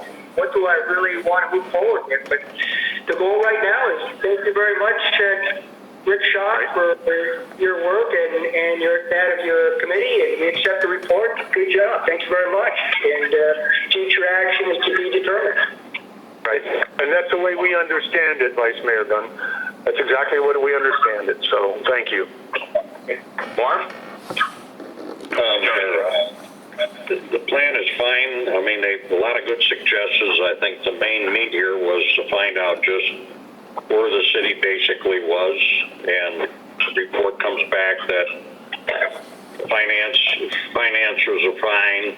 They made some good suggestions, but I think what we could do is place this on the website, maybe with a little preface on there saying, okay, citizens, what do you think about the report? Is there any comments that you could make? Maybe we'd have a bit more feedback from the citizens once this is out there. I don't know. What do you think? Not too bad at all. You're next. Yeah, so when I look at this report, I just kind of, same approach as Glenn, is that I looked at this as, okay, thank the committee for putting this together and providing us they were advisory committee.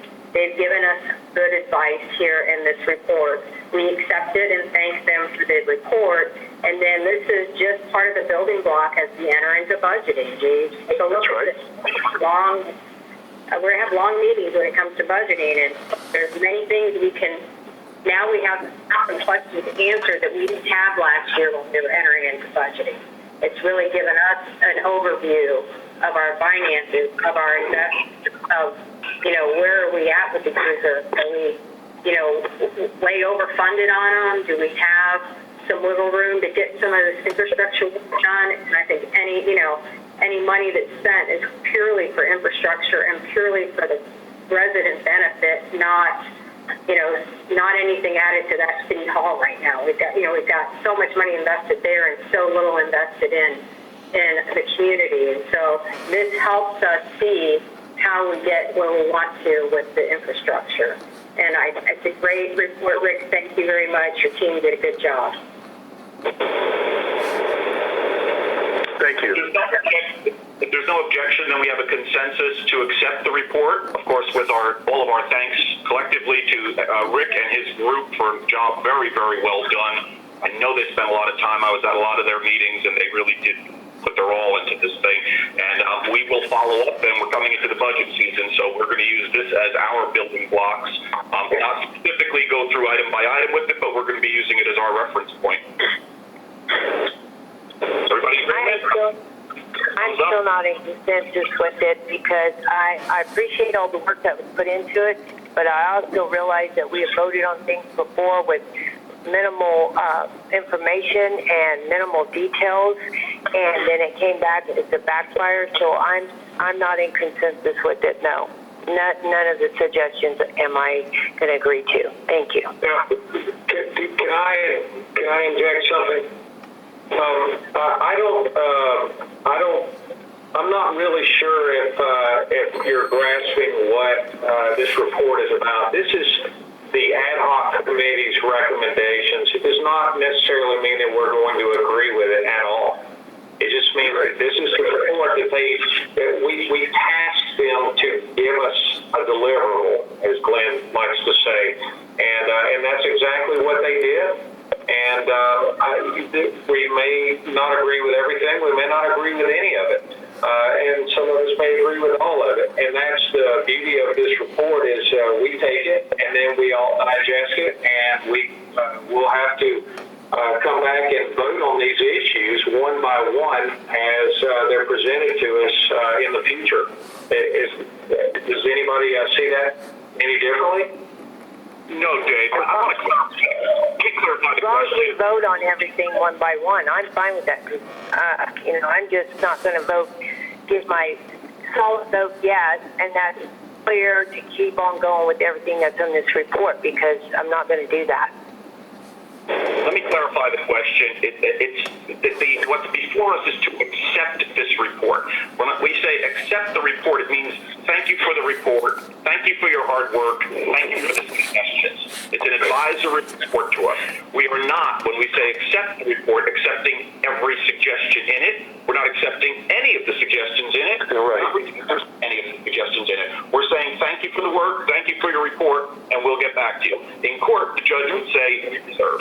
Okay, basically we reserve our decision. That's what we're doing. So unless somebody wants to reject this report and send Rick and his crew back to the drawing board, I think we have to accept the report and then utilize, and in terms of implementing it, that is for discussions for many other days. And Jody and Glenn, Jody.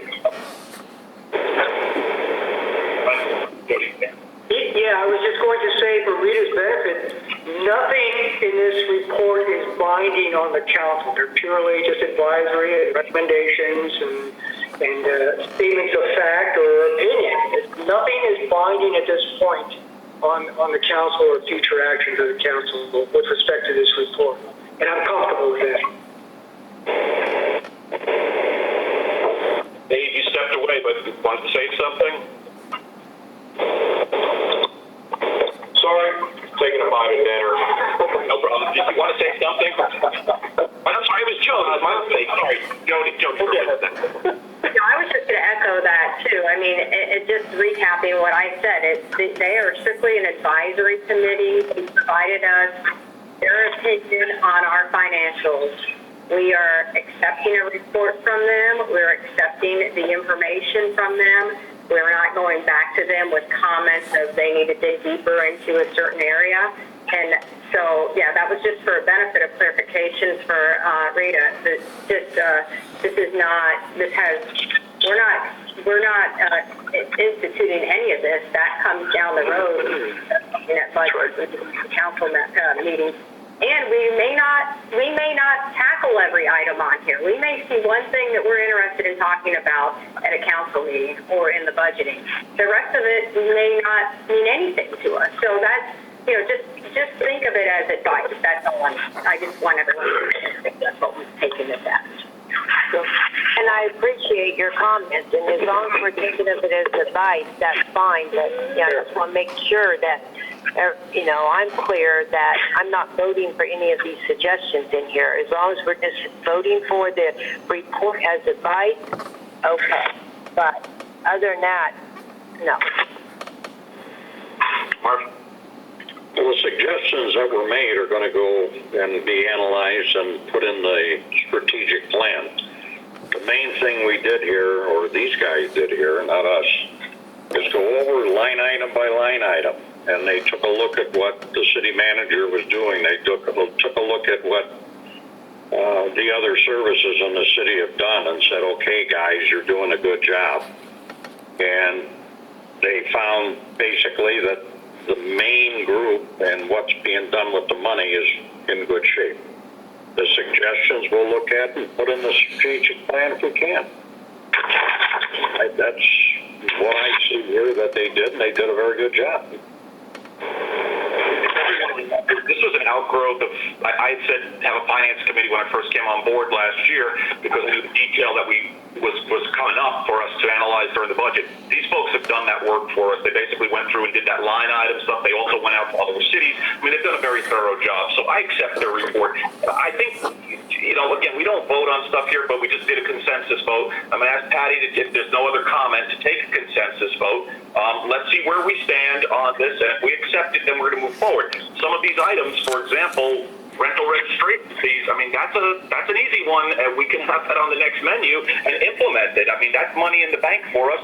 Let's get the debate, and if we don't want it, we reject it, and then we move on. But I just want to make sure that this stays in the forefront. I think with the budget season coming up, it's going to. So do we have any other questions? Because since Councilwoman Swope had an issue, I'm going to just commit this again. These are non-binding votes, they're consensus votes, but if not, we could disband also at the next meeting. We could disband this finance committee as long as we accept this. So,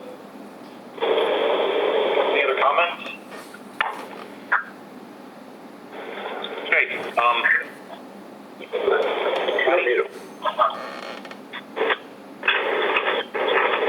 Patty? Yes. Can you do a quick voice vote like we did last time, a consensus vote? This is consensus, and again, I'll frame the question: consensus to accept the report with our thanks and gratitude to the committee. And then we'll put something on the next meeting to officially disband this committee and free up those members. Okay, you ready, Mayor? Yes. Councilmember Aki? Yes. Councilmember Beam? Aye. Councilmember Gaddis? Aye. Councilmember Shirley? Aye. Councilmember Swope? Aye. Vice Mayor Gunn? Aye. Mayor Manzo? Hi, so we have consensus 7-0. So, Lynn, if you would have, Lynn fell asleep. Lynn, at the next meeting, if you would just put, this could almost be a consent item that we, that we're going to accept this report with our thanks and disband that committee. That's it. I think unless if somebody wants to move it out of consent, go ahead and we can talk about it then. Well, the committee technically has already met its 120 days, so it's sunset itself. So, but yeah, we'll just put it on a consent agenda to accept it. Perfect. Thank you again, Rick. We appreciate all your work for you and your group.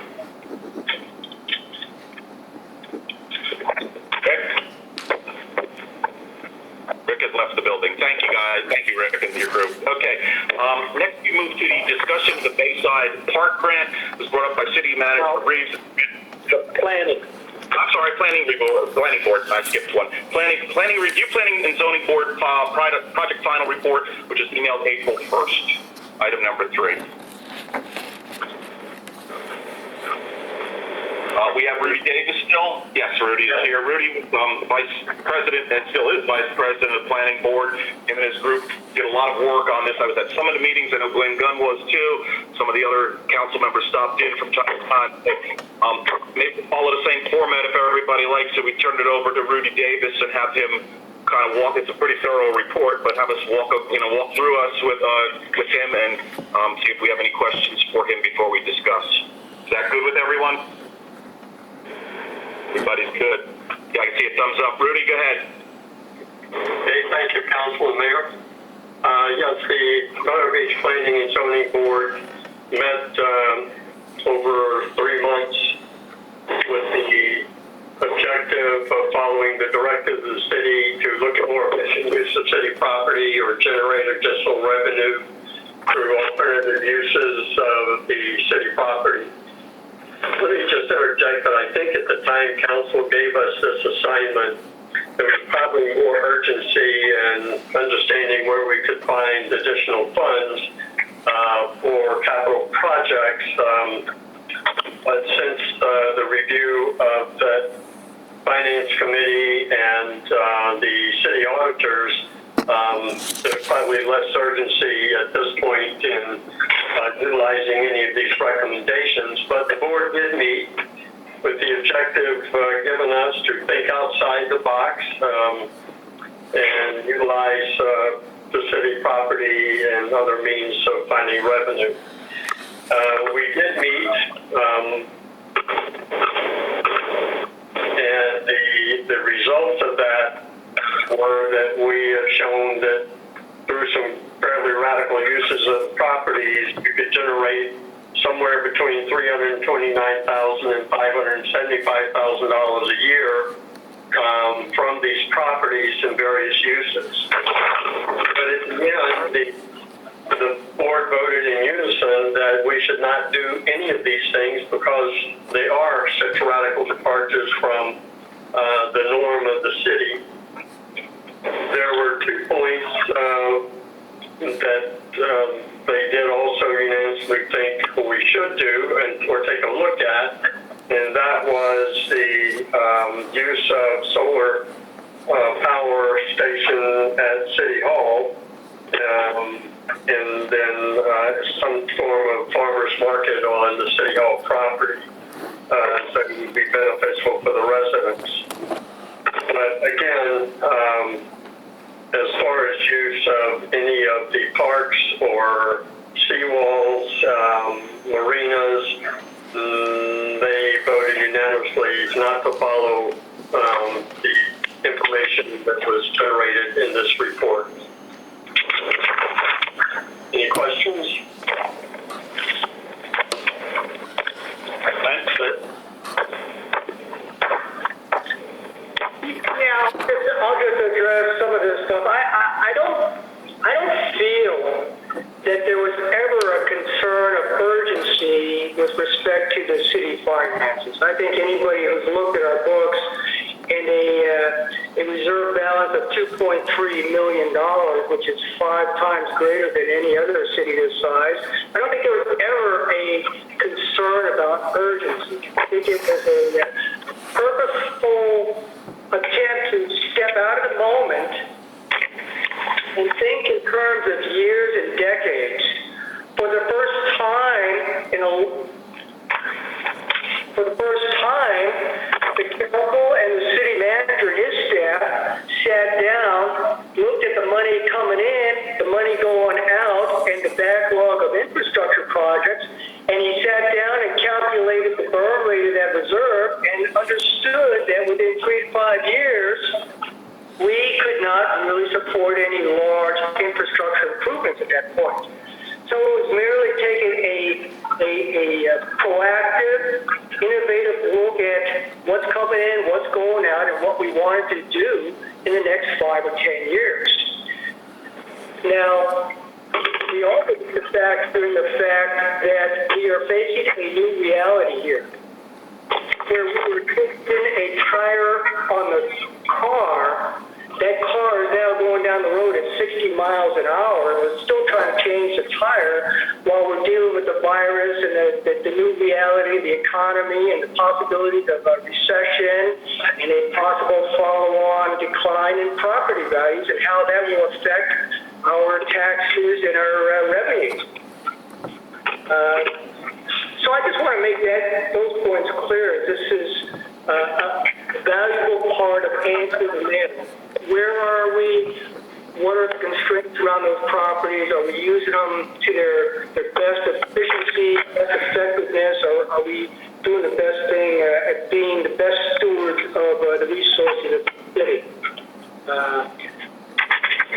I've recently read some information regarding usage of parks, and there's a lot more emphasis use of pocket parking. And we look at that, the Florida League of Cities is saying, hey, there's a lot more focus on municipalities focusing on their little indigenous parks within their communities. Where the people are, they're the direct beneficiaries of those little parks. What can we do to improve their usage and facilitate the enjoyment by the local residents? With respect to the marina, we initially had the idea that we were separating out dockside of portions of the marina with the possible value of the parking lot. Thanks to your research, it was very good, and I know the city manager dug out all that for it, and we've done the calculations, and some things have come to light with beach nourishment and that sort of thing. The focus is shifting from the parking lot back to the marina side of the dockside portion of the marinas. And I've seen some documentation in the package that the city manager provided in the backup packages, and I know there's a email from the Marine Resources people, Florida. I know they've had a turnover there. It looks like the email was incomplete. There's missing a couple of pages there. So I think maybe we need to go back and kind of look at that, because there's some issues about the number of slips, the orientation of it, and the possibility of creating revenue if we were to develop some sort of fuel dock there, or a bait farm, or something of that line. City Hall usage, again, we're dealing with a new reality. We talked about reorienting the west side of the City Hall building, and possibly finding more usage for the council chambers side. Well, given the new reality, it's time to allow the dust to settle, and let's see what comes out of this whole thing before we start chasing any of the recommendations. So the report just goes in the file in our back pocket, and a year from now when the dust settles, maybe we pull it out again and go through it again. Marvelous. I think there was a lot of innovative thought. You guys really stepped up on that, Rudy. You guys did a great job and really talked about a lot of good stuff. I think the solar panel is still on the table to look at regardless of where this thing goes. But again, we're dealing with a new reality. So thank you very much for your committee. I recommend we go ahead and accept the report, and future action to be determined. If I could, a couple of points you were bringing up there. The Pinellas County Water Navigation Group, when you read that, they actually deferred most of the decisions on whether we can or can't do that to state and federal authorities.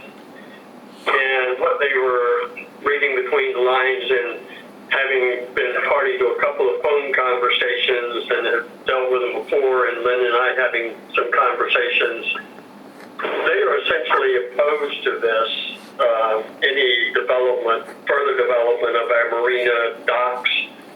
We never discussed parking lot with them. That was not in their purview. And the seawall at Belle Isle. And rather than them coming out and say, we oppose this because we don't think that it's right for your city, and we don't think your residents would approve it. That's what they were thinking. I think that's outside of their purview as well. If we recommend it as a city, they just need to make judgments based on law and the stipulations and statutes.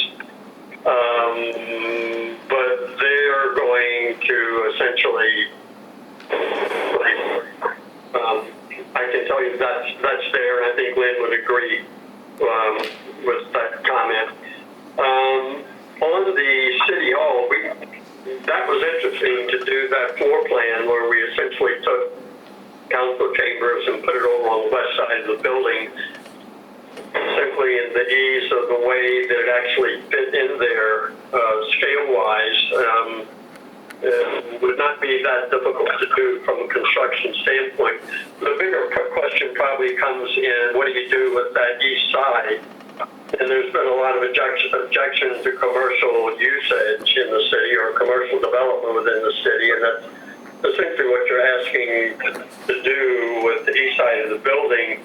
Other than that Marine Science Center, which would not be a commercial development. You're just getting rent for their scientific purposes, and it would be, I think, probably the best use of the property given who we are and where we are. Other than that, yeah, the solar panels, to me, that's just good science and smart, and gives us some additional reduction in cost of operation. Really is what it does there. So I'm just addressing your comments. Anyone else? Mark? I think as far as the solar panels on the roof is a great idea at City Hall. I didn't like the contract, but that can always be reviewed. As far as the maintenance of the equipment, only a year, but that's another story. But as far as the City Hall, if we did that, we would have to block off 9th Street and then find a way to feed parking from the main lot to the east side, either behind the Verizon building, tennis court, because of traffic on 9th, people are complaining about that now, so I think we'd have to look at that if there was any development at all with City Hall. As far as Belle Isle, I was glad to see that, the committee looked at boat slips over there. I don't think we should develop it for outside parking or overnight rentals or whatever you want to call it. But at least now it's open for discussion, and there's about 4 to 5 houses on Belle Isle Avenue. The ones before West Hibiscus, there's 2 houses there, and I think there's 3 on Belle Isle on the north side that would definitely benefit from having the availability to have a boat parked along that seawall. Because there is a house on Belle Isle and West Hibiscus on the corner, on the southwest corner, that has property and a boat dock right across the street from them. So it would be consistent there. So either we rent it or sell it to gain a little money there so these people could have a boat slip on the water. And the other thing I thought was pretty good is the kayaking racks. I don't say we should put up a facility there, but maybe floating docks on 7th, 16th, 20th, and 25th. And maybe some kayak racks. I think that would be something for the park board to discuss, maybe, for the residents in the area, because that seems to be a very popular item right now. And of course, other enhancements with the park could be discussed at the park board. I know they've been looking at different items. I think it's a great report. It opens up a lot of areas that have been talked about within the council and the park board and whatever. And I think there's some things we could move forward on this. Thank you very much. Thank you. Joe, if I could, just one point. We were not looking, and I seem to get the impression that you thought the Marine Science Center was something that would be a public venue.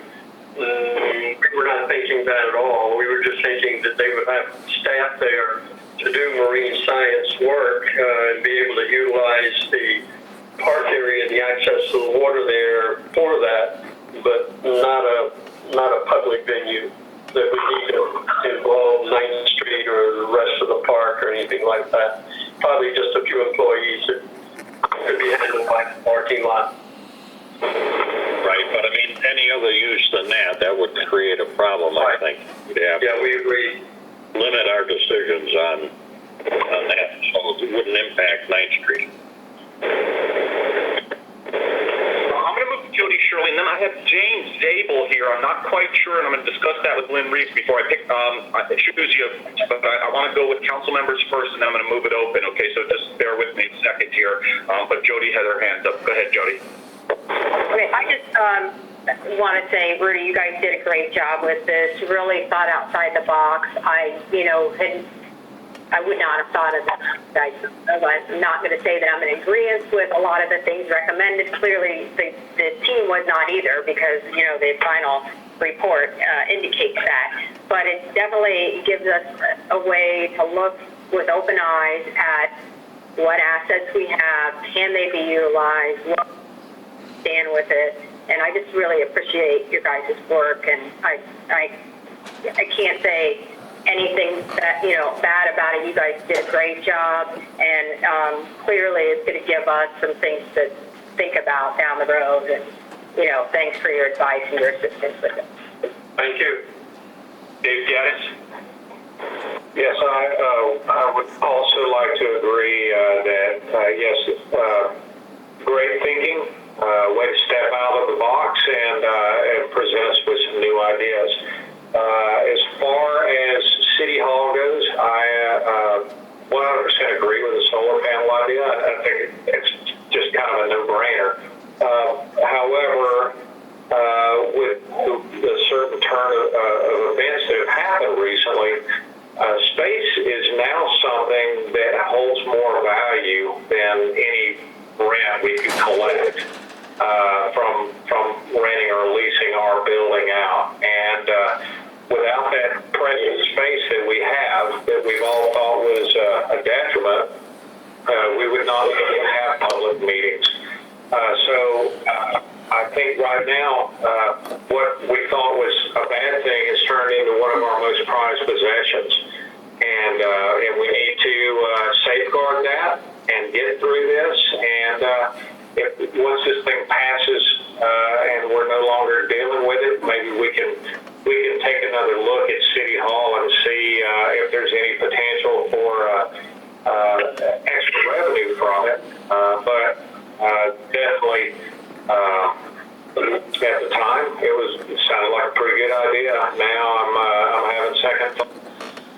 I have a feeling most people will agree with me. Rudy, I'm going to echo my thanks to you and your planning board. You guys did a great job on this, and I don't want anyone to misinterpret this report. I think it's already being misinterpreted from some of the stuff I'm hearing. These are not, first off, your group said we're recommending some of this stuff in terms of an option to you, but we're saying don't go in that direction. And we value your advice, okay? We hear you. You've given us options as a group here. Stuff, I'm with Jody. I never thought of putting kayak rental spaces. It's a great idea. I don't know if I'd ever vote for it. I think it would hurt the aesthetic, but it is an option. And if the city's ever looking for money, you guys smacked the home run here by just bringing that up, okay? Do we need it today? I don't think so, but we don't have to vote on this today. We're going to vote on, and just do like we just did with the Finance Committee, which is give our overwhelming thanks to you and support for your report and saying we accept your report. And I think you guys did a tremendous job. I think there's enough here to talk about for 2 years, but I'm with Dave. What looked like a detriment a couple weeks ago, well, now we need all that space if we want to hold meetings. So we may not be able to do anything on this for years, but I wouldn't be too surprised if this report doesn't surface up again if a future council is looking for some money. You guys did a great job, and my congratulations to you. And I was critical in the beginning, but my hat's off to you. You guys did great. So thank you. Thank you. Thank you. Now, if we don't have any other council comments, I have Jane Zabel here. I don't know why, and I don't know, Lynn's has a puzzled looks on. I thought this was just closed to the citizens other than coming into City Hall, but I'd just like to find out, Jane, why you're here, Ms. Zabel, and then maybe we can figure out how we're going to deal with this. How's that? Just a sentence, if you would, just why you're here.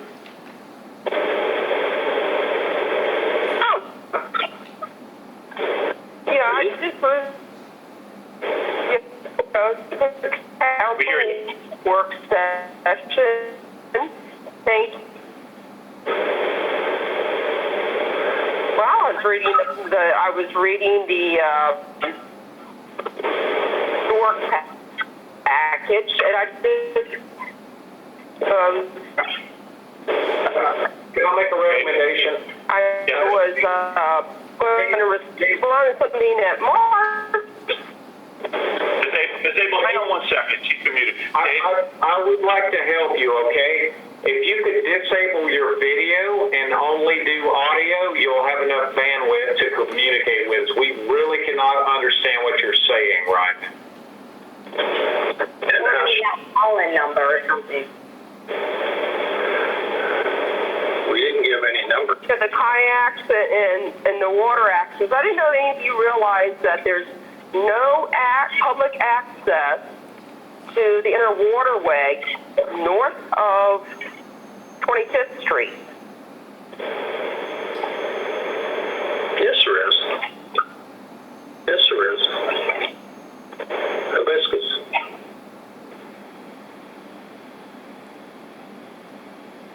Doc. Okay, let me call, I guess I'll call a point of order here. We did not. Okay, is that better? Okay. Somebody gave that. Yeah, the number, all right, let's just go through the ground rules, because we had a discussion with Lynn today, and Patty, because, Jody, I just want to say, I shared the connections. I did not know that it was closed to public. That makes no sense to me. What's the point of having a meeting if we don't have it open to public? yeah, no, and I'm not saying we're not, I just want to make sure we're all If you want to know how that happened. No problem. And I just want to let everybody know where we're at, and then I'm going to get consensus, and then we're going to hear what Ms. Zabel has to say. But we're also going to hear what Ms. Van Scoy has to say when the Parks Board comes up, because she's sitting here, and she was denied access. So I just want to make sure that everybody's on the same page. We're going to treat everybody equally, and the fact that Ms. Zabel is here, work sessions are always open to public comment if the council says yes. So we'll take a quick vote, and if we say yes, then we can open it up to public comment. I'm really not concerned how it happened, Jody. It's not a problem. You shared it. It's public information anyway. But the word from headquarters was we weren't going to allow the public to dial in on this system. They were supposed to go to City Hall. Other than that said, council, if council comments are done, does anybody have an objection if we open it up to public comments for here and forward on the meeting? No. I hear no objection. Okay. With that said, Jane Zabel, I think Dave Gaddis gave you good your bandwidth. Keep your video off. We can't see you because it's okay if we don't see you, but you were breaking up terribly. So you've got 3 minutes. Patty, put the timer on, and we will not interrupt you unless you stray so far aside that we can't allow it. So just tell us what you need to tell us. Go right ahead. Okay, no, I just going to make a comment that Mark was talking about access to the waterway and that there is no access to the waterways, inner waterway, north of 25th Street. And it's a half mile from 25th Street access to the marina, which is also closed unless you have rented a slip there.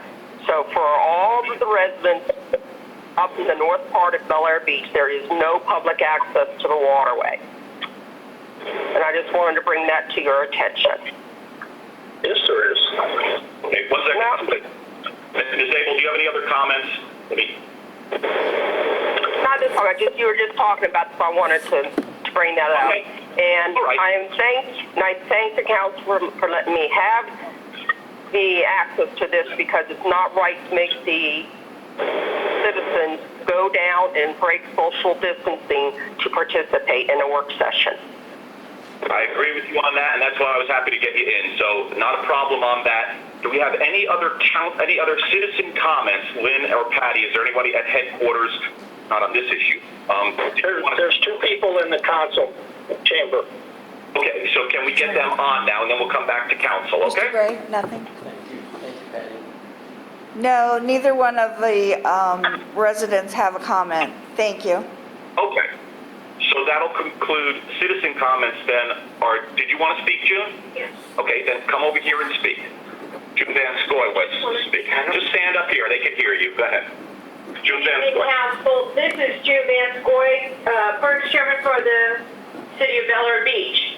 I wanted to speak on one, and basically kind of go along with what Councilman Bean was saying about the Bayside Park, and that we had actually created, and I'm going to bring it at the next council meeting, I want to say, basically bring some things forward and show you a map and how we reconfigured Bayside Park that would help take the traffic flow off of 9th Street almost totally and put it back on coming off of Gulf Boulevard. I think that I've approached most of you on the council with my plan on that, and I'm hoping that the council will consider that, and I will make sure that each and every one of you have a copy of that plan before the next council meeting in your hands. I think that it would be something that we need to seriously take a look at to keep the traffic out of the streets when, basically when no one's looking, and there could be small children out there riding their bikes. So I'm hoping that the council will be open for this suggestion. And also, the plan that we have created also helps get the flow a little bit more away from the residential, the houses on 9th Street and Bay there. It will help get people, when they come into the park, basically a little bit further away from the houses. So the plan is will be directed at that as well. So I think you all will be pleasantly surprised when you see that. But anyhow, I'm hoping that the council will entertain this will be put on for the agenda for the next council meeting.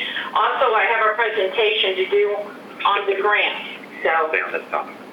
Okay, thank you. Citizen comments. Back to the council then.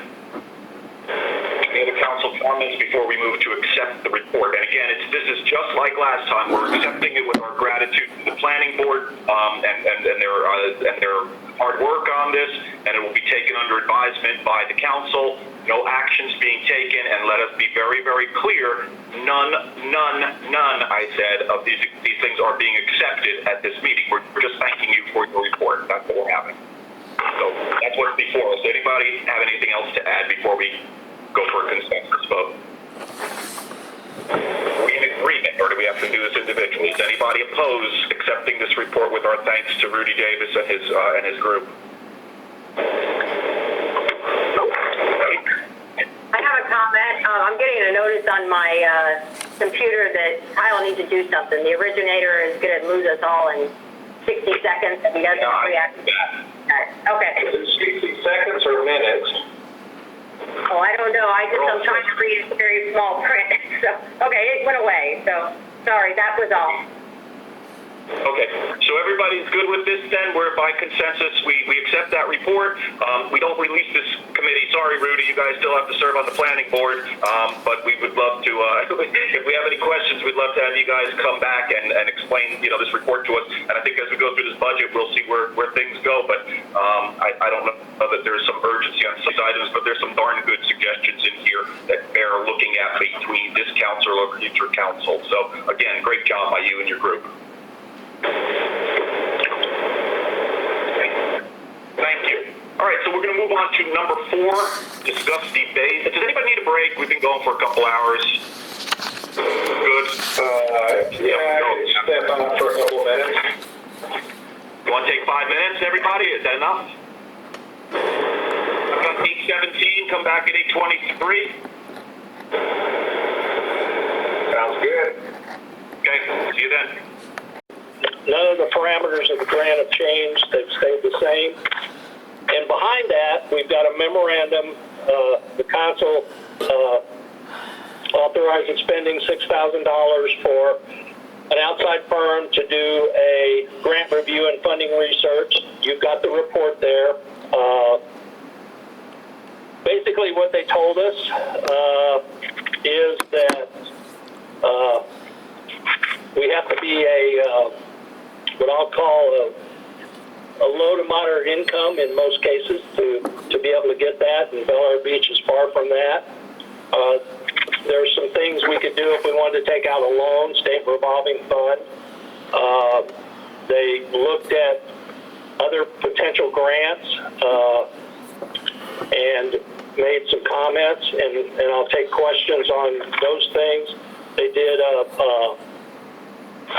kind of a demographic study of the city, and if you look at our demographics, we're doing great compared to, Florida and the United States. And then they made some recommendations. They did tell you what the value of lobbying was for a small city like us. They talked about our prior grants history. They did make a comment about turning back the grant or turning back any grant, what that could do to you in the future. And just so you're aware, in the state of Florida, the majority of the grants that are there are coming from FDEP, and that's where pretty much everything they told us to go look at, other than FEMA, which we've done that. So at this point in time, there is a potential, it hasn't happened yet, that we might be able to go look at some CDBG money. Normally we wouldn't qualify for that because we're not a low to moderate income community. But if the stimulus does happen in the future, we may be able to get a little share of that money. They looked at the Florida boating improvement. Unfortunately, they told us that the expansion is not accessible, and we did look into that one also for a boat grant, but we don't have the parking or the resources to put parking at 7th Street. So at this point, if you've got any questions of me, I'll be glad to answer them. Right, Lynn, the way I would like to do this, Marv, you're going to be first, but the way I'd like to do this is, let's break this into two pieces, because that's what it is. We have the park grant, let's deal with that, then let's deal with the grant report that you have. Let's keep them separate, or else we're going to be all over the place. So let's talk about the park grant first. Marv, you had your hand up. Is it for the park grant? Right, Lynn, a question for you on the park grant. Is there any way, since the coronavirus emerged out of nowhere, that we can delay this? Is there any hope for that? Well, I can tell you that they're expecting, because we had a report due May 5th, and they're expecting reports on time. I can ask that and see if it does anything, but when you say delay it, what are you talking about? 6 months or 5 years? No 5 years, but we know for a fact that the City Hall will be paid off, and financially we're not in bad shape, but the parks do need some work, and this is perfect grant for this. But is there any way to maybe delay it a year and then, put a small amount of money on it the second year, and then the third, and the fourth year when we have more money available, then go ahead and complete the project? The current grant is limited to 3 years of completion. You have to complete it in 3 years. I can go back and ask that question, but my experience has been, they may give you a short extension because of the coronavirus, but they're not going to give you a 2-year extension or anything like that. All right. Say they give you a year delay, let's just say.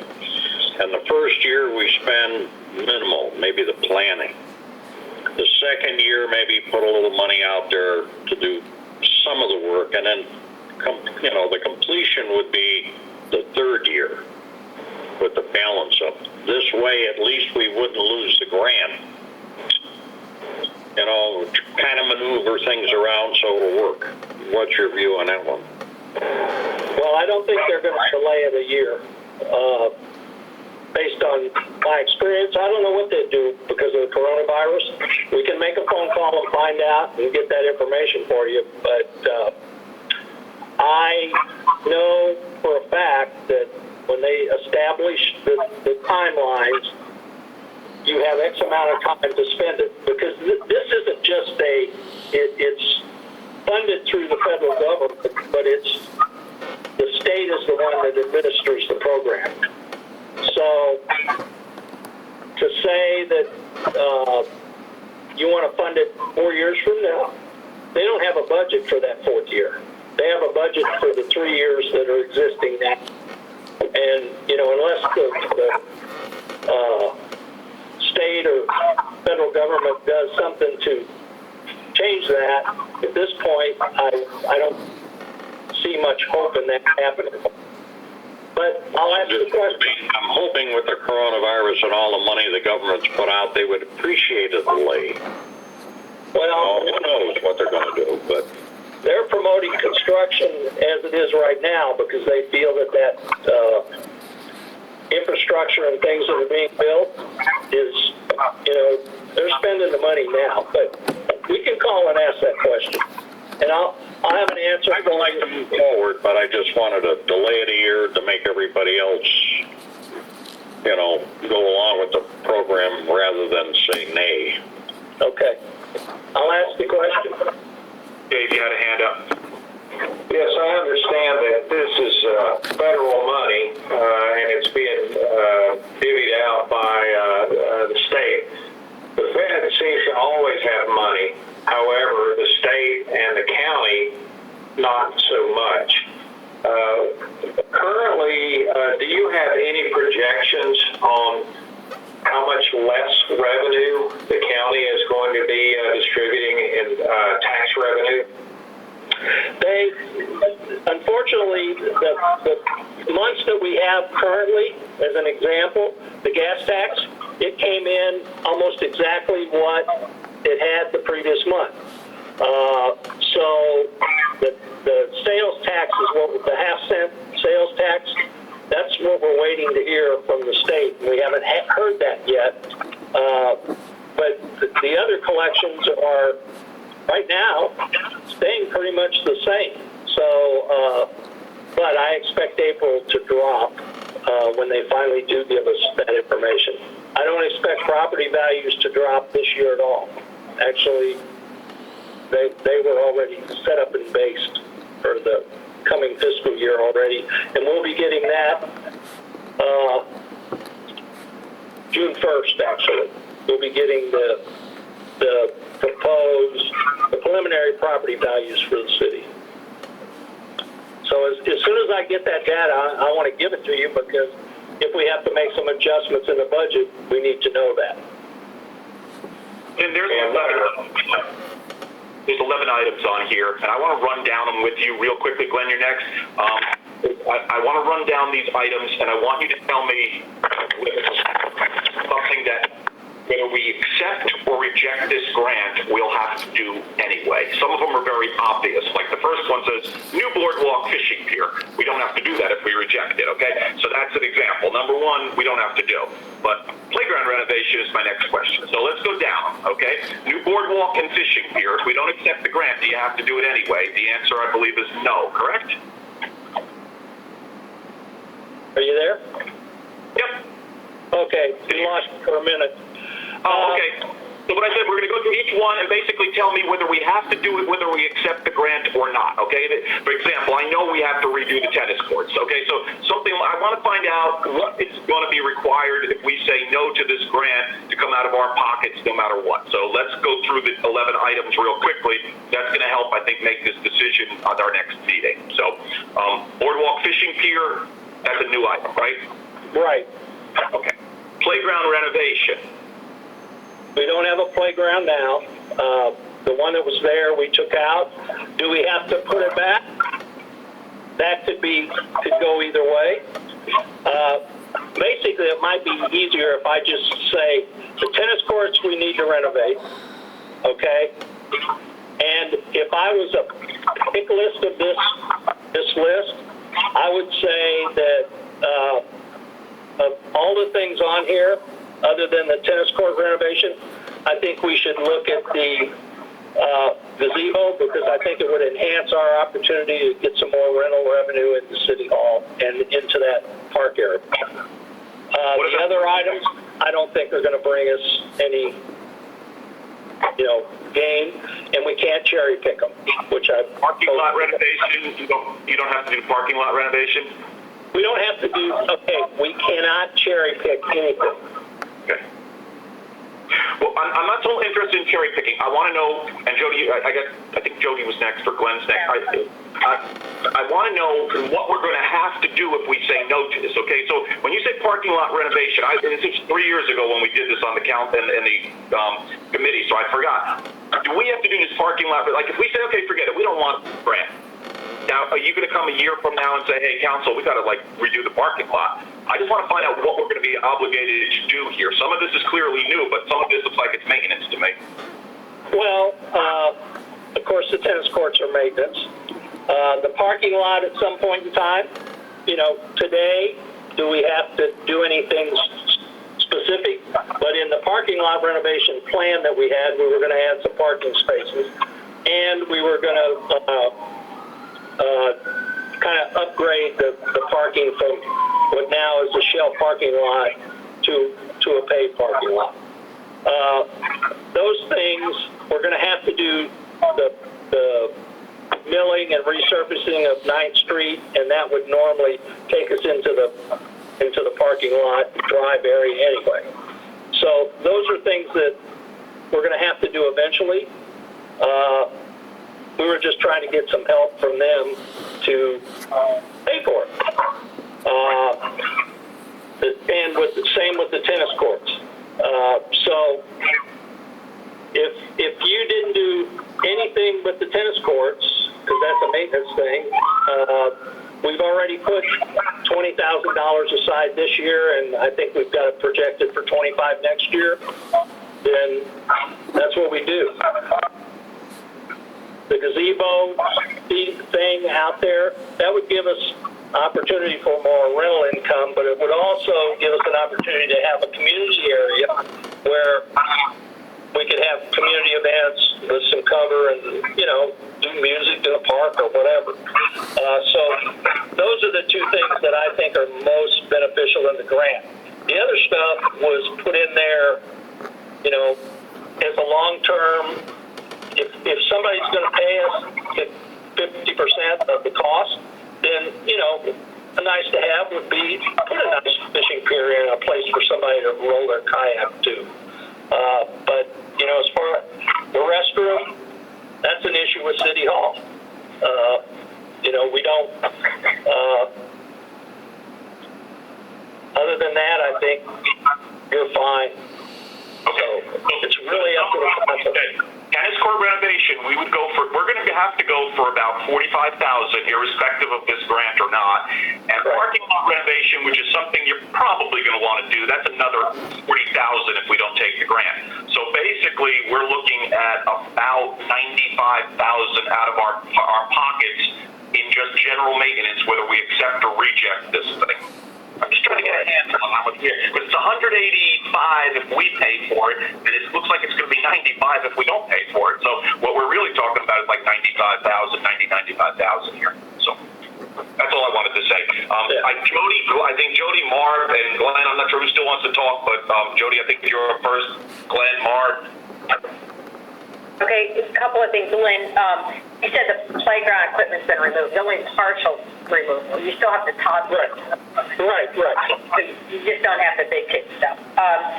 Of these repairs, you mentioned that we have $20,000 in reserve for the tennis courts. Do we have any other reserves set aside for Bayside Park? We have $56,000 set aside for Bayside Park. And if we aren't going to accept the grant, I would recommend that we take that money and use it for to construct the gazebo and go ahead and do our tennis court plan, and that will give us enough money to take care of both of those. Does the $56,000 include the 20 for tennis courts, or is that in addition to? Separate in savings. So we have a total of $76,000 in reserve currently. Well, with this year, yes. What do we have today in reserve? 76. Okay, Through this fiscal year. I don't know what that means. Okay, through this fiscal year, I'm counting, our current budget year, we put $20,000 in reserves for the tennis courts. We have $56,000 in reserves for Bayside Park. Okay, and the way I understand it, I'm going to hold this up for everyone's benefit. That's everything that's included in the grant, and all of that land is tied up for 20 years with this grant, which is everything at City Hall and all surrounding properties. just FYI. So when we're thinking about it, we're committing City Hall, all the parking, all the surrounding land for 20 years doing this grant. Correct? Lynn? Pardon? Yeah, well, the land it's going on to is already committed. Because of the tennis courts are not. The tennis courts are not. Yes, they are. Not. The tennis courts are committed. They're already That's different committed. than what you told me before. No, the tennis courts used a FERDAP grant, and they're committed. They're willing to renovate them. Wait. So the FERDAP grant will renovate the tennis courts? No. The FERDAP, there was a FERDAP grant that we got, I don't know, 15 years ago, maybe, for those tennis courts. And what the Land and Water Conservation Grant will do is renovate them. Okay, but the FERDAP... So they're already committed. They're committed for a period of time. If, say, it's another... 5 years. So we have 5 more years commitment on that grant. No, about 10. It's about 15 years ago. Okay. Can we know for sure? Because it's really hard for me to make a decision without all the facts. Well, it's 25 years for FERDAP grants. Okay. And Land and Water Conservation has got the same 25-year, what do you want to call it, cap on it. But our issue is that land was bought with FCT money, so you can't do anything with any of it. That's the Bayside Park area. I understand that. Right. Not necessarily the tennis courts. And so 10 years from now, you could, yeah. And that's why I want to confirm those dates. That would be very helpful to have that information. Right. And I sent you a copy of the email from the Florida Communities Trust that explained what you could and couldn't do on those properties. Because you had asked about putting a public works building on it. You can't do that. Okay, but do we know the dates, I guess is my question. Okay, I'll get you explicit dates, but it's about another 10 years for the tennis courts. The FCT thing, that's in perpetuity. Okay, thank you. One more, Dave, if Jody's done. Jody, are you finished? Okay, Glenn, you're next. Then Mark, then Dave. You know, I read through the report, and the way it was termed in the grant report, and I assume it applies here, is it talks about turn back of pre-approved funds. So I guess the question is there a distinction between turning down the grant before you actually get any funding? I mean, obviously, box, if you have money in your bank account that they give you, you don't spend it all, you try to give it back, and it's like penalty box, we're not giving you any more grants because obviously you didn't use the money that we gave you. So the question is, do we go to the same penalty box and turn down the grant beforehand? One point. The second point is, with respect to this park grant, we still have never identified who the end users are. We had this anecdotal evidence of who's going to use it. You know, people say, oh, I use it, I take my grandkids here, I take my kids there. Other people are saying, hey, all I see are people coming over from Largo. We don't have any factual data on who the end user and who the recipient and beneficiary of that grant is going to be. We still don't know what the cost is in the out years of maintaining it. We're going to be giving money, we're going to build facilities, do things. You put in a fishing dock level, what's it going to cost to keep that thing up and running, and how long is it going to last, and that sort of thing. The other thing I have is, on our list of cookie jar items that we want to spend money on within the city for infrastructure improvements or repairs, what items are on there that intuitively have a higher priority? We've been kicking the can down the road for getting an emergency generator for City Hall, and in my mind, that's a no-brainer. I would rather put money into an emergency generator at City Hall than improvements in the Bayside Park. The other thing that you're asking, that this grant is asking us to do right now is, I go back to the new reality. We don't know what the new reality is going to be. We're talking about making a substantial investment in parks, exercise equipment, playground equipment, restrooms, and we don't know how all of this stuff's going to shake out and how it's going to affect it. I mean, at some point, the Fed passes something saying, mow down all your public restroom facilities. I don't know. But maybe it's an inopportune time to be making a financially binding decision of this magnitude when we don't have a clear idea of what the future looks like a year, 2 years, even 5 years from now. So that's my point. I don't really, I can't support this thing. I know city manager has called the list, and he's kind of identified some priority one things there. He talks about the tennis courts, that's a priority one. He's got some money in reserve there, and he's talking about already having money in reserves where he could fund the gazebo. And he's connected the dots between some of the financial ad hoc committee report and the planning and zoning board, saying, hey, that goes to the bottom line of supporting your rental spaces and your wedding reception businesses within City Hall. So that kind of makes sense. A lot of the rest of this doesn't make sense to me at this time. So that's kind of my position. Marv and then Dave. I have another idea, and Lynn kind of opened up my eyes a little bit. You could put the gazebo in with some of that money, but then I think I would like to take a fence from the county fence from the bridge to City Hall and block any access off.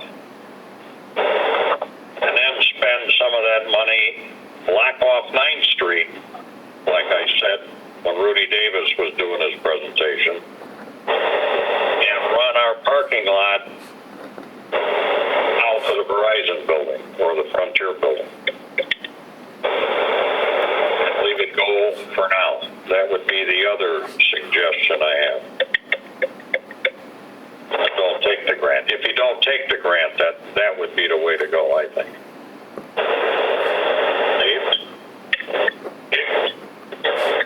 So on the 20 years, we can discuss basically anything that we add to this park, are we required to maintain those items for 20 years?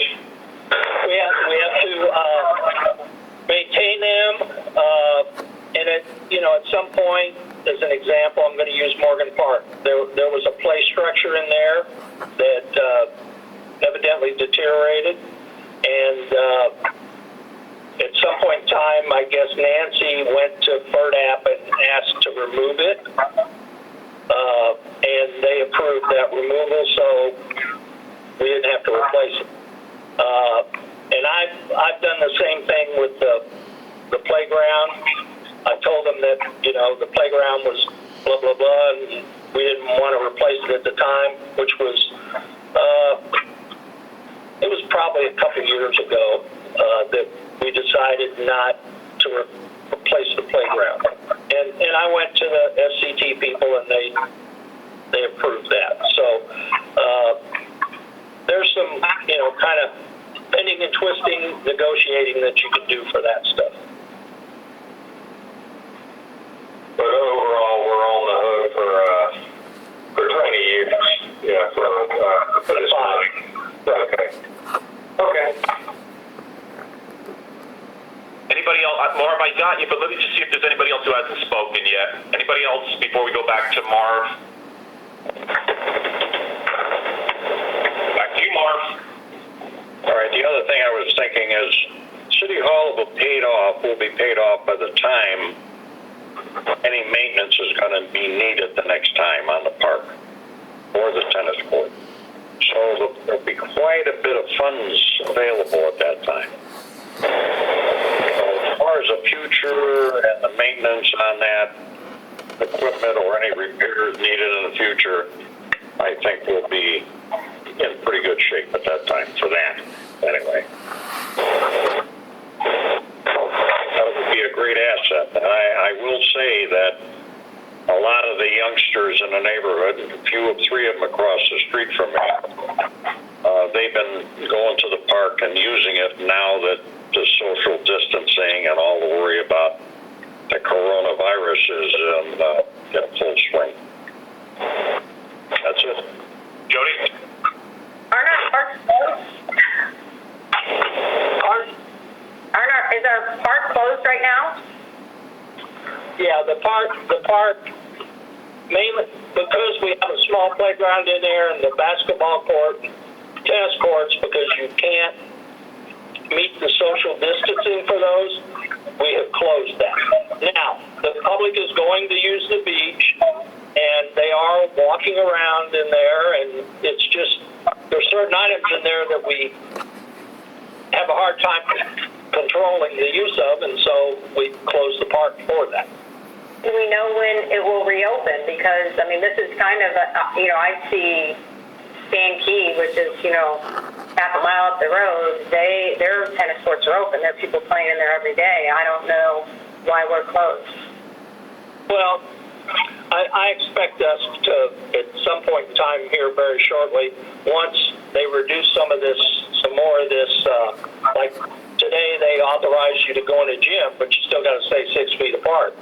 I don't think we want to contribute to allowing gathering.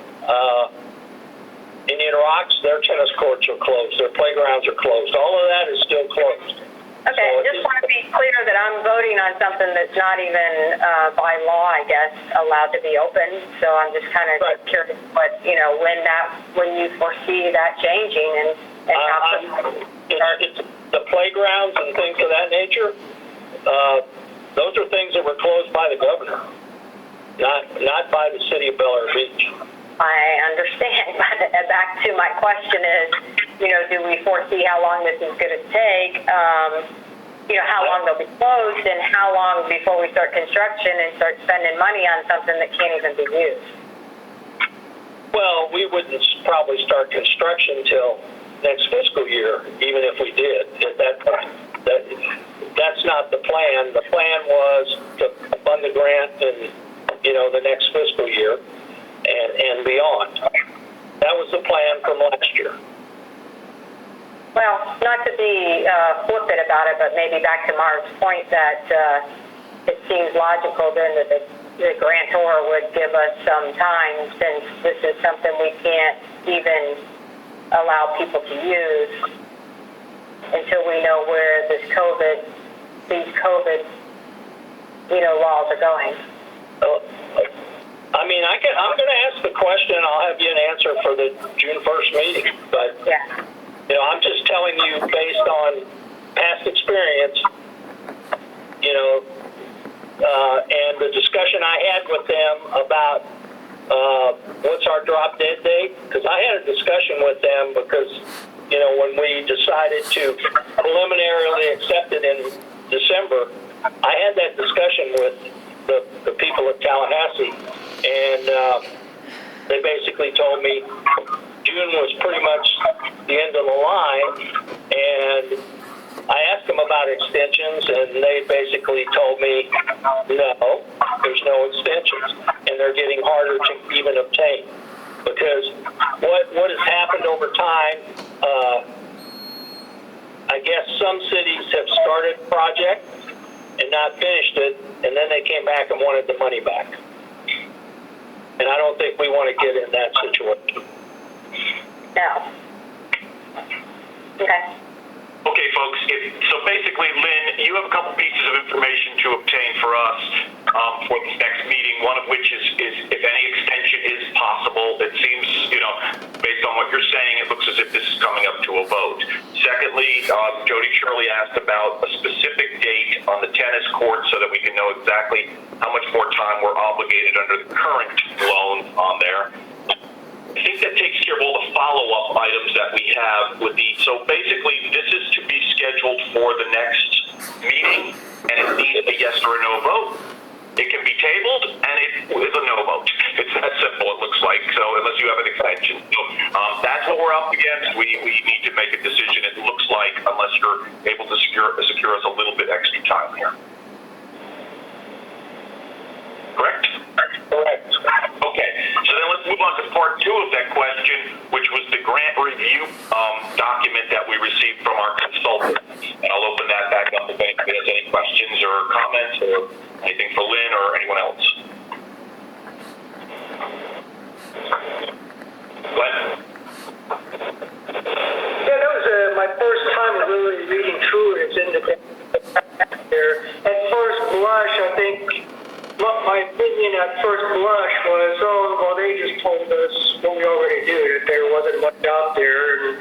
But when I read through it again and really kind of looked at it in detail, I think I'm coming away now with a glass half full attitude that it may be pointing us in some directions of where we need to kind of kick the bushes a little bit and do a little more further research, and also start putting our engineering firms in hack and say, look, when we let a project out there, you need to tell us what's out there so far as grants go. And if there's something out there, you need to scope the project so that we can be most competitive for those grants. I mean, one of those things right now is obviously the stormwater thing, and I see stormwater in there 2 or 3 times mentioned in the report. So are we going to stand tech and say, hey guys, what's out there? What do you think we can leverage? You know, we're not that big. And then the other idea is they talk about demographics where, hey, you know, if you look at the per capita demographic for Bel Air Beach, well, you don't really compete favorably because a lot of this stuff is aimed at lower economic neighborhoods. But is it possible to parse out some of these projects? So, for instance, we can link the project to a certain portion so we can drive down some of the demographic costs for some of this stuff. So, anyway, I'm walking away from this report with a glass half full. I think it's identifying the places that we need to probably sit back and reevaluate things when we have more time in a lengthier work session to talk just about some of these issues.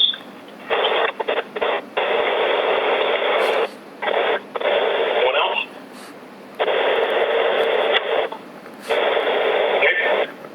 I'm really kind of surprised that companies are not fully aware of these grants that are available and are doing their own demographic and economical studies on all of our beach communities, and literally coming to us saying, we know we can get this job, and this is the grant you need to apply for. I'm wondering if we've not done our job of putting feelers out, saying, hey, you know what, we're looking for help, but we don't know what we actually qualify for. But if you guys are wanting to do work and you're looking for work, bring us potential for grants, and we may very well go right along with your plan. It just seems like there should be some way to, I don't know, get on a list or something. You know what I'm saying? Dave, we're on a list. I get grant notifications every day, or at least once a week. Unfortunately, because of the criteria for the grants, in a lot of cases, they're only for nonprofits. If you look in here, the comment about the hazard mitigation grant, we applied for that grant for 7th Street over a year ago. But unfortunately, because we're so small, we don't meet the cost-benefit ratio. And hold on 1 second, Lynn. Let me interrupt you. That's exactly what I was trying to say. What I was trying to say is there's got to be contractors out there that know what a ringer is. You know what I'm saying? Okay, yeah, I know what you're saying. Qualifies easily for this type of grant. It's basically they can turn a profit really quick on helping us qualify because they know the criteria already. And it's just, I think we just haven't figured out how to get on their list. Well, projects have to, as an example, and to Vice Mayor Gunn's comment, a stormwater project, you don't go tell Johnny, we want you to design something today for a grant because you're 2 years away from that grant. That's kind of how it works, you know. It takes you a year to develop the materials and things to submit for the grant, and it might be another 6 months before they determine if you're eligible or not. So maybe the way to look at it is, okay, we tell an engineering firm, we'd like you to look for a grant, but it's for a project from 2 years from now, and we're going to hire you to do the design. But then what do you say to them if they tell you there's no grant? Which, that's the possibility. Glenn, before we go to Glenn, does any first round of comments? Anybody have first round comments here? Then we're coming back to Glenn. Marv, you haven't spoken yet, right? No, not on this one. Lynn, Mayor, this goes back to when we were talking about the clean water. You had a question about the clean water. I was talking to Lynn about the clean water and what the actual sampling points were. You know, they take them as a river goes to the ocean. Well, it looks like there's only, I don't know, Lynn, did you find out where the sampling points are that they sample our area? I've asked the county for that. Unfortunately, with their back and forth, I haven't got them yet, but I have asked them for it. It looks like they have one, and that's probably on the east side of Bel Air Beach, one sampling point for the water clarity or cleanliness. And if you look at the pockets that are in Bel Air Beach, like between Alita and 22nd Street, you've got that channel in there. Well, the water's dead-ended.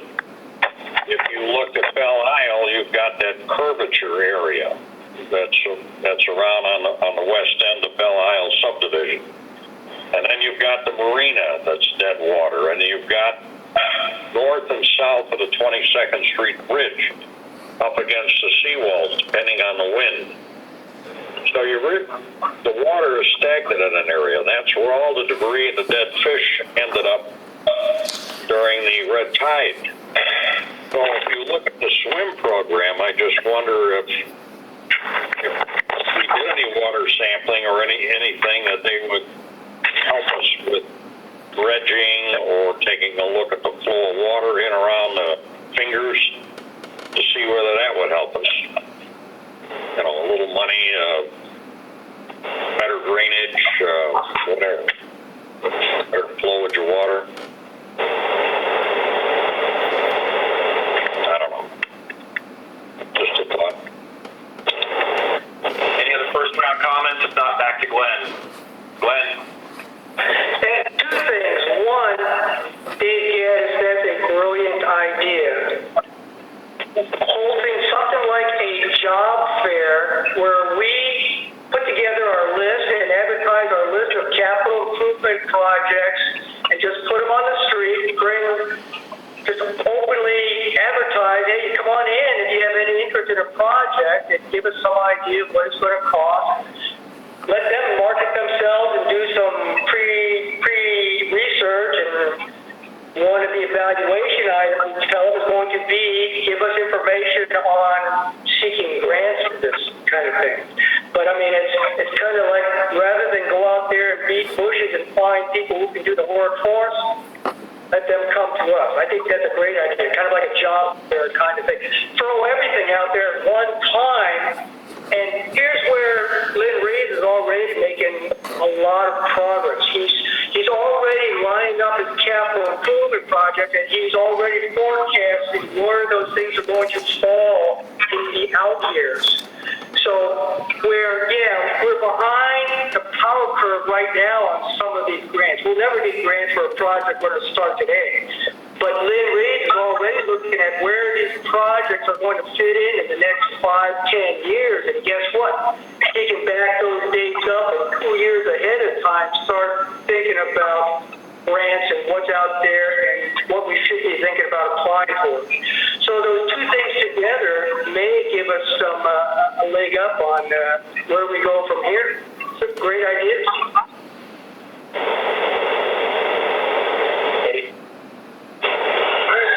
I just preference it by, I think that we've got some laws and requirements to close bid projects of certain sizes and, you know, Very true.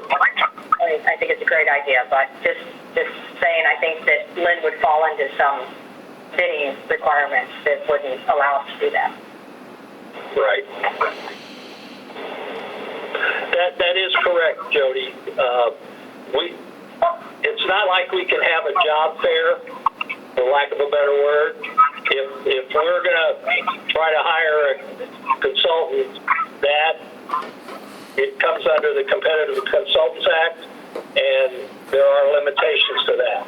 It's not like, okay, I'm going to use you, Dave, because I know you have a company, and Jody is another one that has a company. You guys have a different way of procuring stuff. The government has a completely different way of procuring stuff, and there's parameters that we have to follow. So we can't just go say, hey, Johnny, find me $50,000 and I'll hire you. That's not the way it works in government, unfortunately. I'm hiring.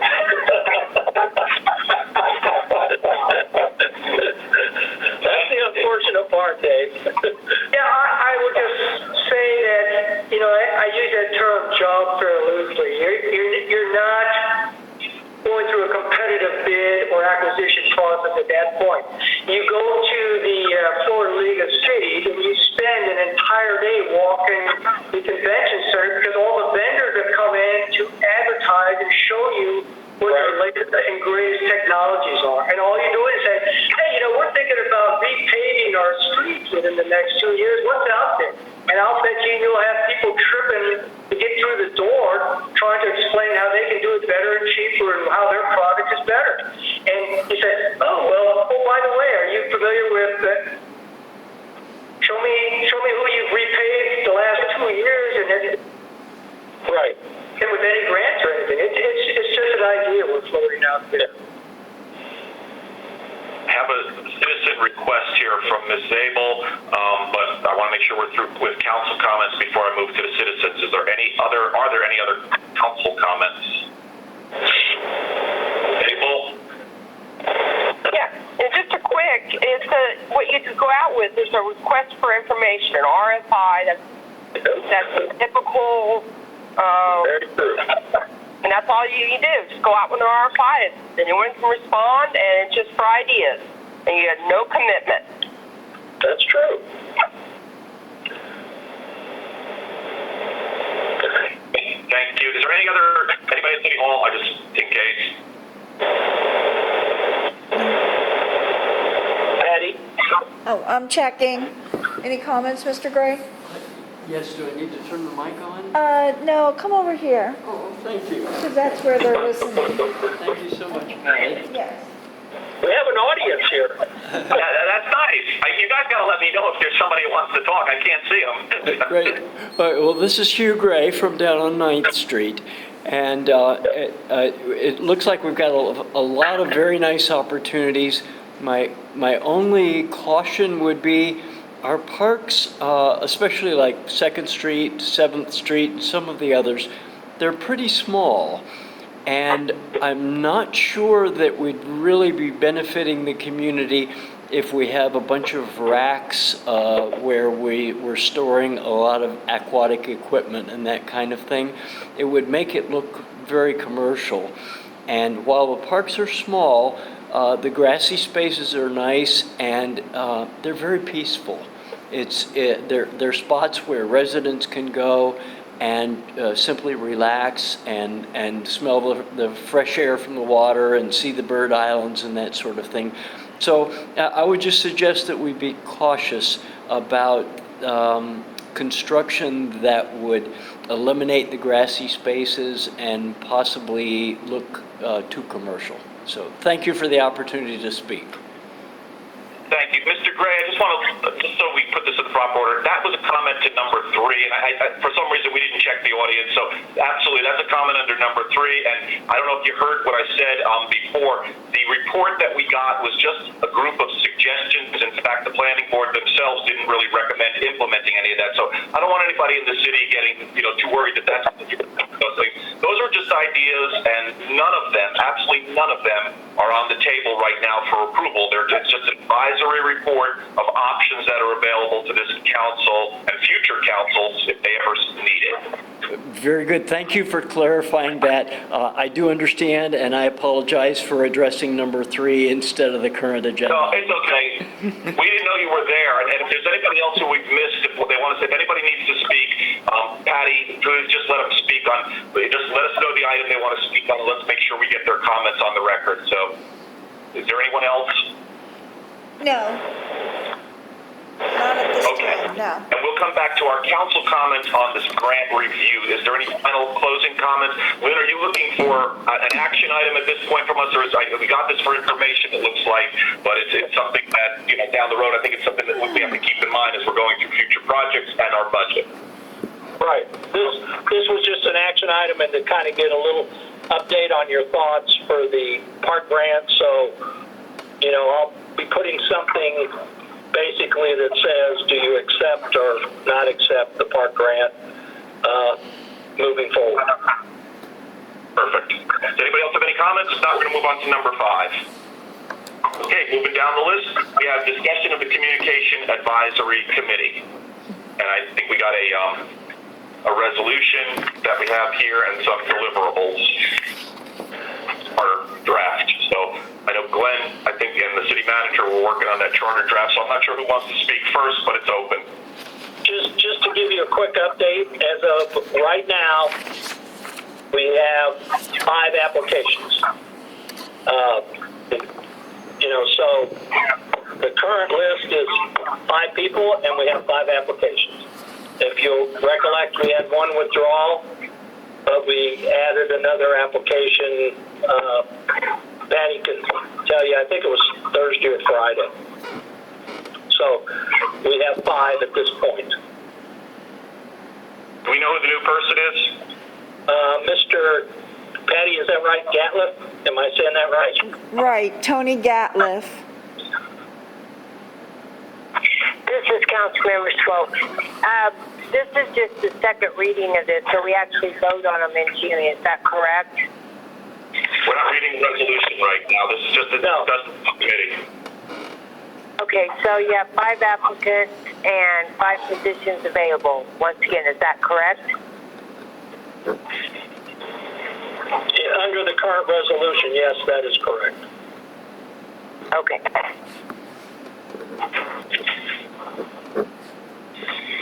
There was a charter draft that was placed out here for comments, and I don't know if anybody has any comments.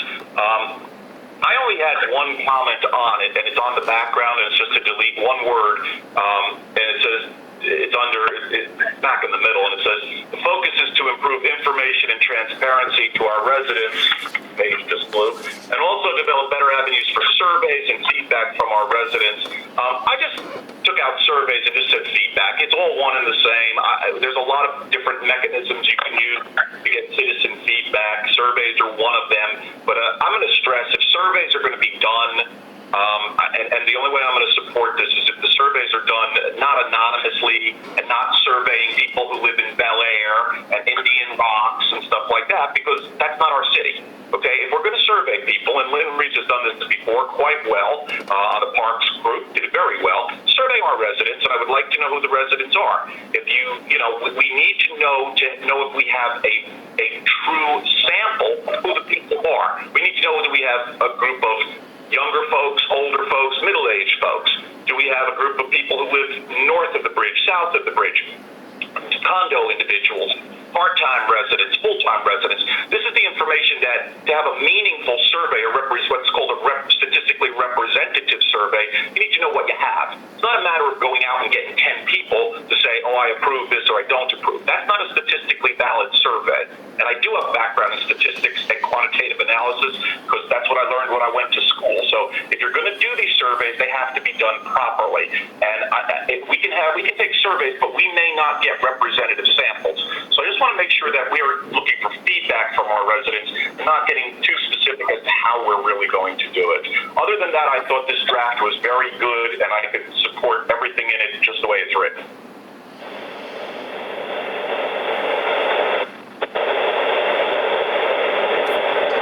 Other comments? I have a comment. It sounds to me like you have little faith in this committee before it's even started. Yes, I've seen the surveys. I've heard the comments. I understand that there's been, as mentioned previously, some negative and misinformation. However, I believe that if I'm on this committee, that whoever it is I'm working with, we will be able to come up with a good plan that truly represents all of Bel Air Beach, and not just a few people, and certainly not a turf war on 6th, 7th, and 8th Street. I just think that even if a survey was presented, I believe it's going to have to be in a manner to where we only allow people from the city of Bel Air Beach to participate. And but at the same time, I don't think it's perfectly legal to alienate people outside of Bel Air Beach whenever dropping comments. So I think you're just going to have to trust the people. Whoever, if this council decides to put a few people in, then you've got to just have faith that they're going to do the right thing. And at the end of the day, I believe we're going to come out better. I'll respond, but Jody Shirley has her hand up. Go ahead. I'd like to go after Jody Shirley. My understanding is we're creating an ad hoc committee, an advisory committee to the council. This committee is going to review the best way they feel to communicate. They're not going to be communicating anyone. That will all be done at a different time whenever that's decided. At this point, we're just looking for feedback. So, I'm okay with the way this is written, but I want it clear that the ad hoc committee is an advisory committee. They are not doing anything, communicating anything to residents. And let me also say, if you're on this committee, you can't put surveys on social media because then you're violating there's other issues related to that. So I'm just going on the record as saying that once a resident commits to this, they're going to be under some strict guidelines as to how they can communicate with fellow residents and other council members and other committee members. So, I want to make sure that we're all on the same page here. That's all. Thank you, Jody. I'd like to speak when my turn comes up. Yeah, no, go ahead. Rita Swope, we're on first round comments. Go ahead, Rita. I agree with we need to make sure it's the Bel Air Beach residents. So with that said, Lynn, that email list you have is so obsolete that we need to discard that, in my opinion, totally, and ask the residents to sign up their email if we're going to use that as a way of communication, because the people you're sending out, to half of them don't even live here anymore, and there's a lot of discrepancies in that list. And I do agree that anybody on the Communication Advisory Committee will need to go, it is an advisory committee, and they need to look at different options and ways to communicate with the community, because our community really wants to be communicated with, and we've been ignoring them way too long, and we need to make sure that we start paying attention to their input and their suggestions. So that's what I would like to see as well, is that a couple things happen with that email address, as well as making sure that they are Bel-Air Beach residents. I agree with that 100%, rather than somebody that lives outside. Now, can you control that 100%? No, but we need to make efforts to control it when they're making, giving advice about this community, the one they live in. Any first round comments before I respond, and then Dave Gaddis had his hand up. We'll go for the second round. This is Aki. I'd like to do a first round. I agree with Jody. I agree that, I'm most concerned about social media.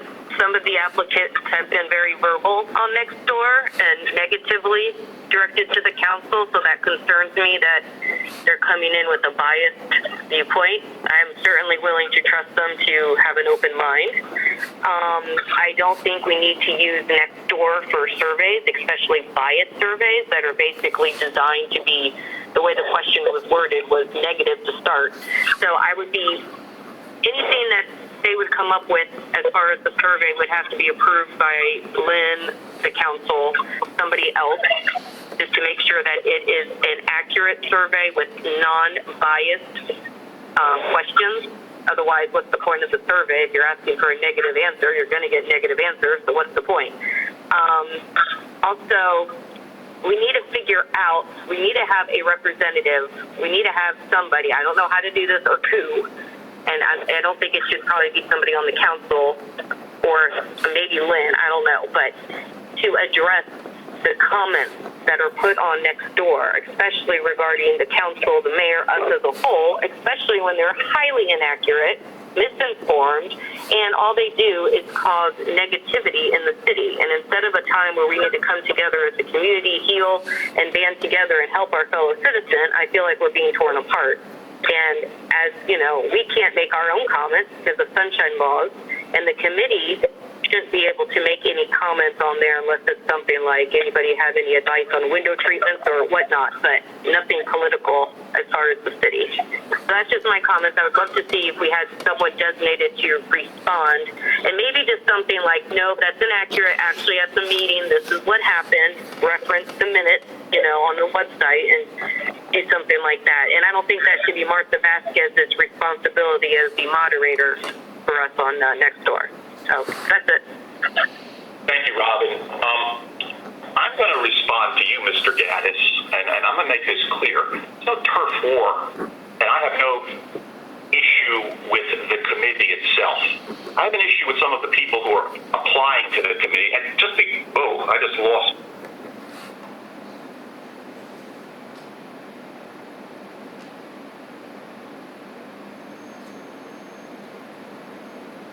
Mayor?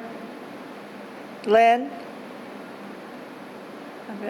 I bet that's probably maxed out. I'm here. Oh, hey, Robin. Is anyone else there? Are we the only two? I'm here. Councilmember Swope. Yes. What happened? Just the girls. Just the girls. And no one? Not the boys. Really? That'd be awesome. I'm kidding. Okie dokie.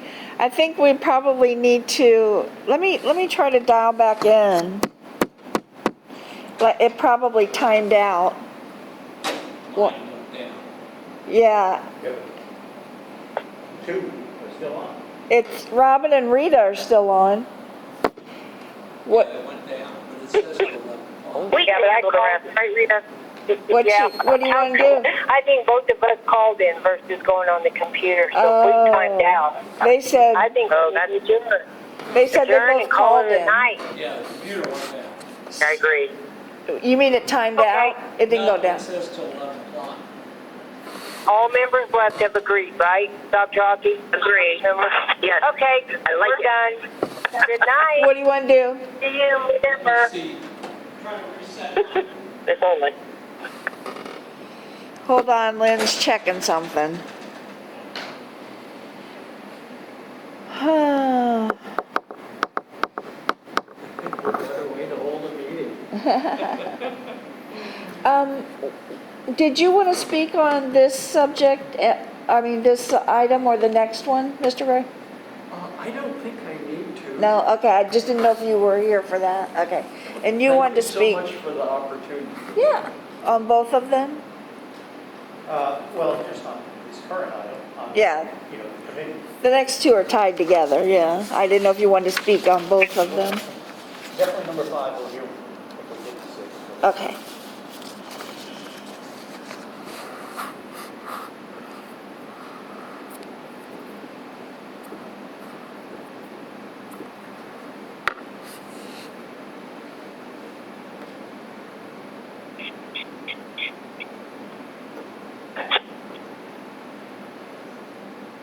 I'm going to turn the recorder off until we reestablish the connection.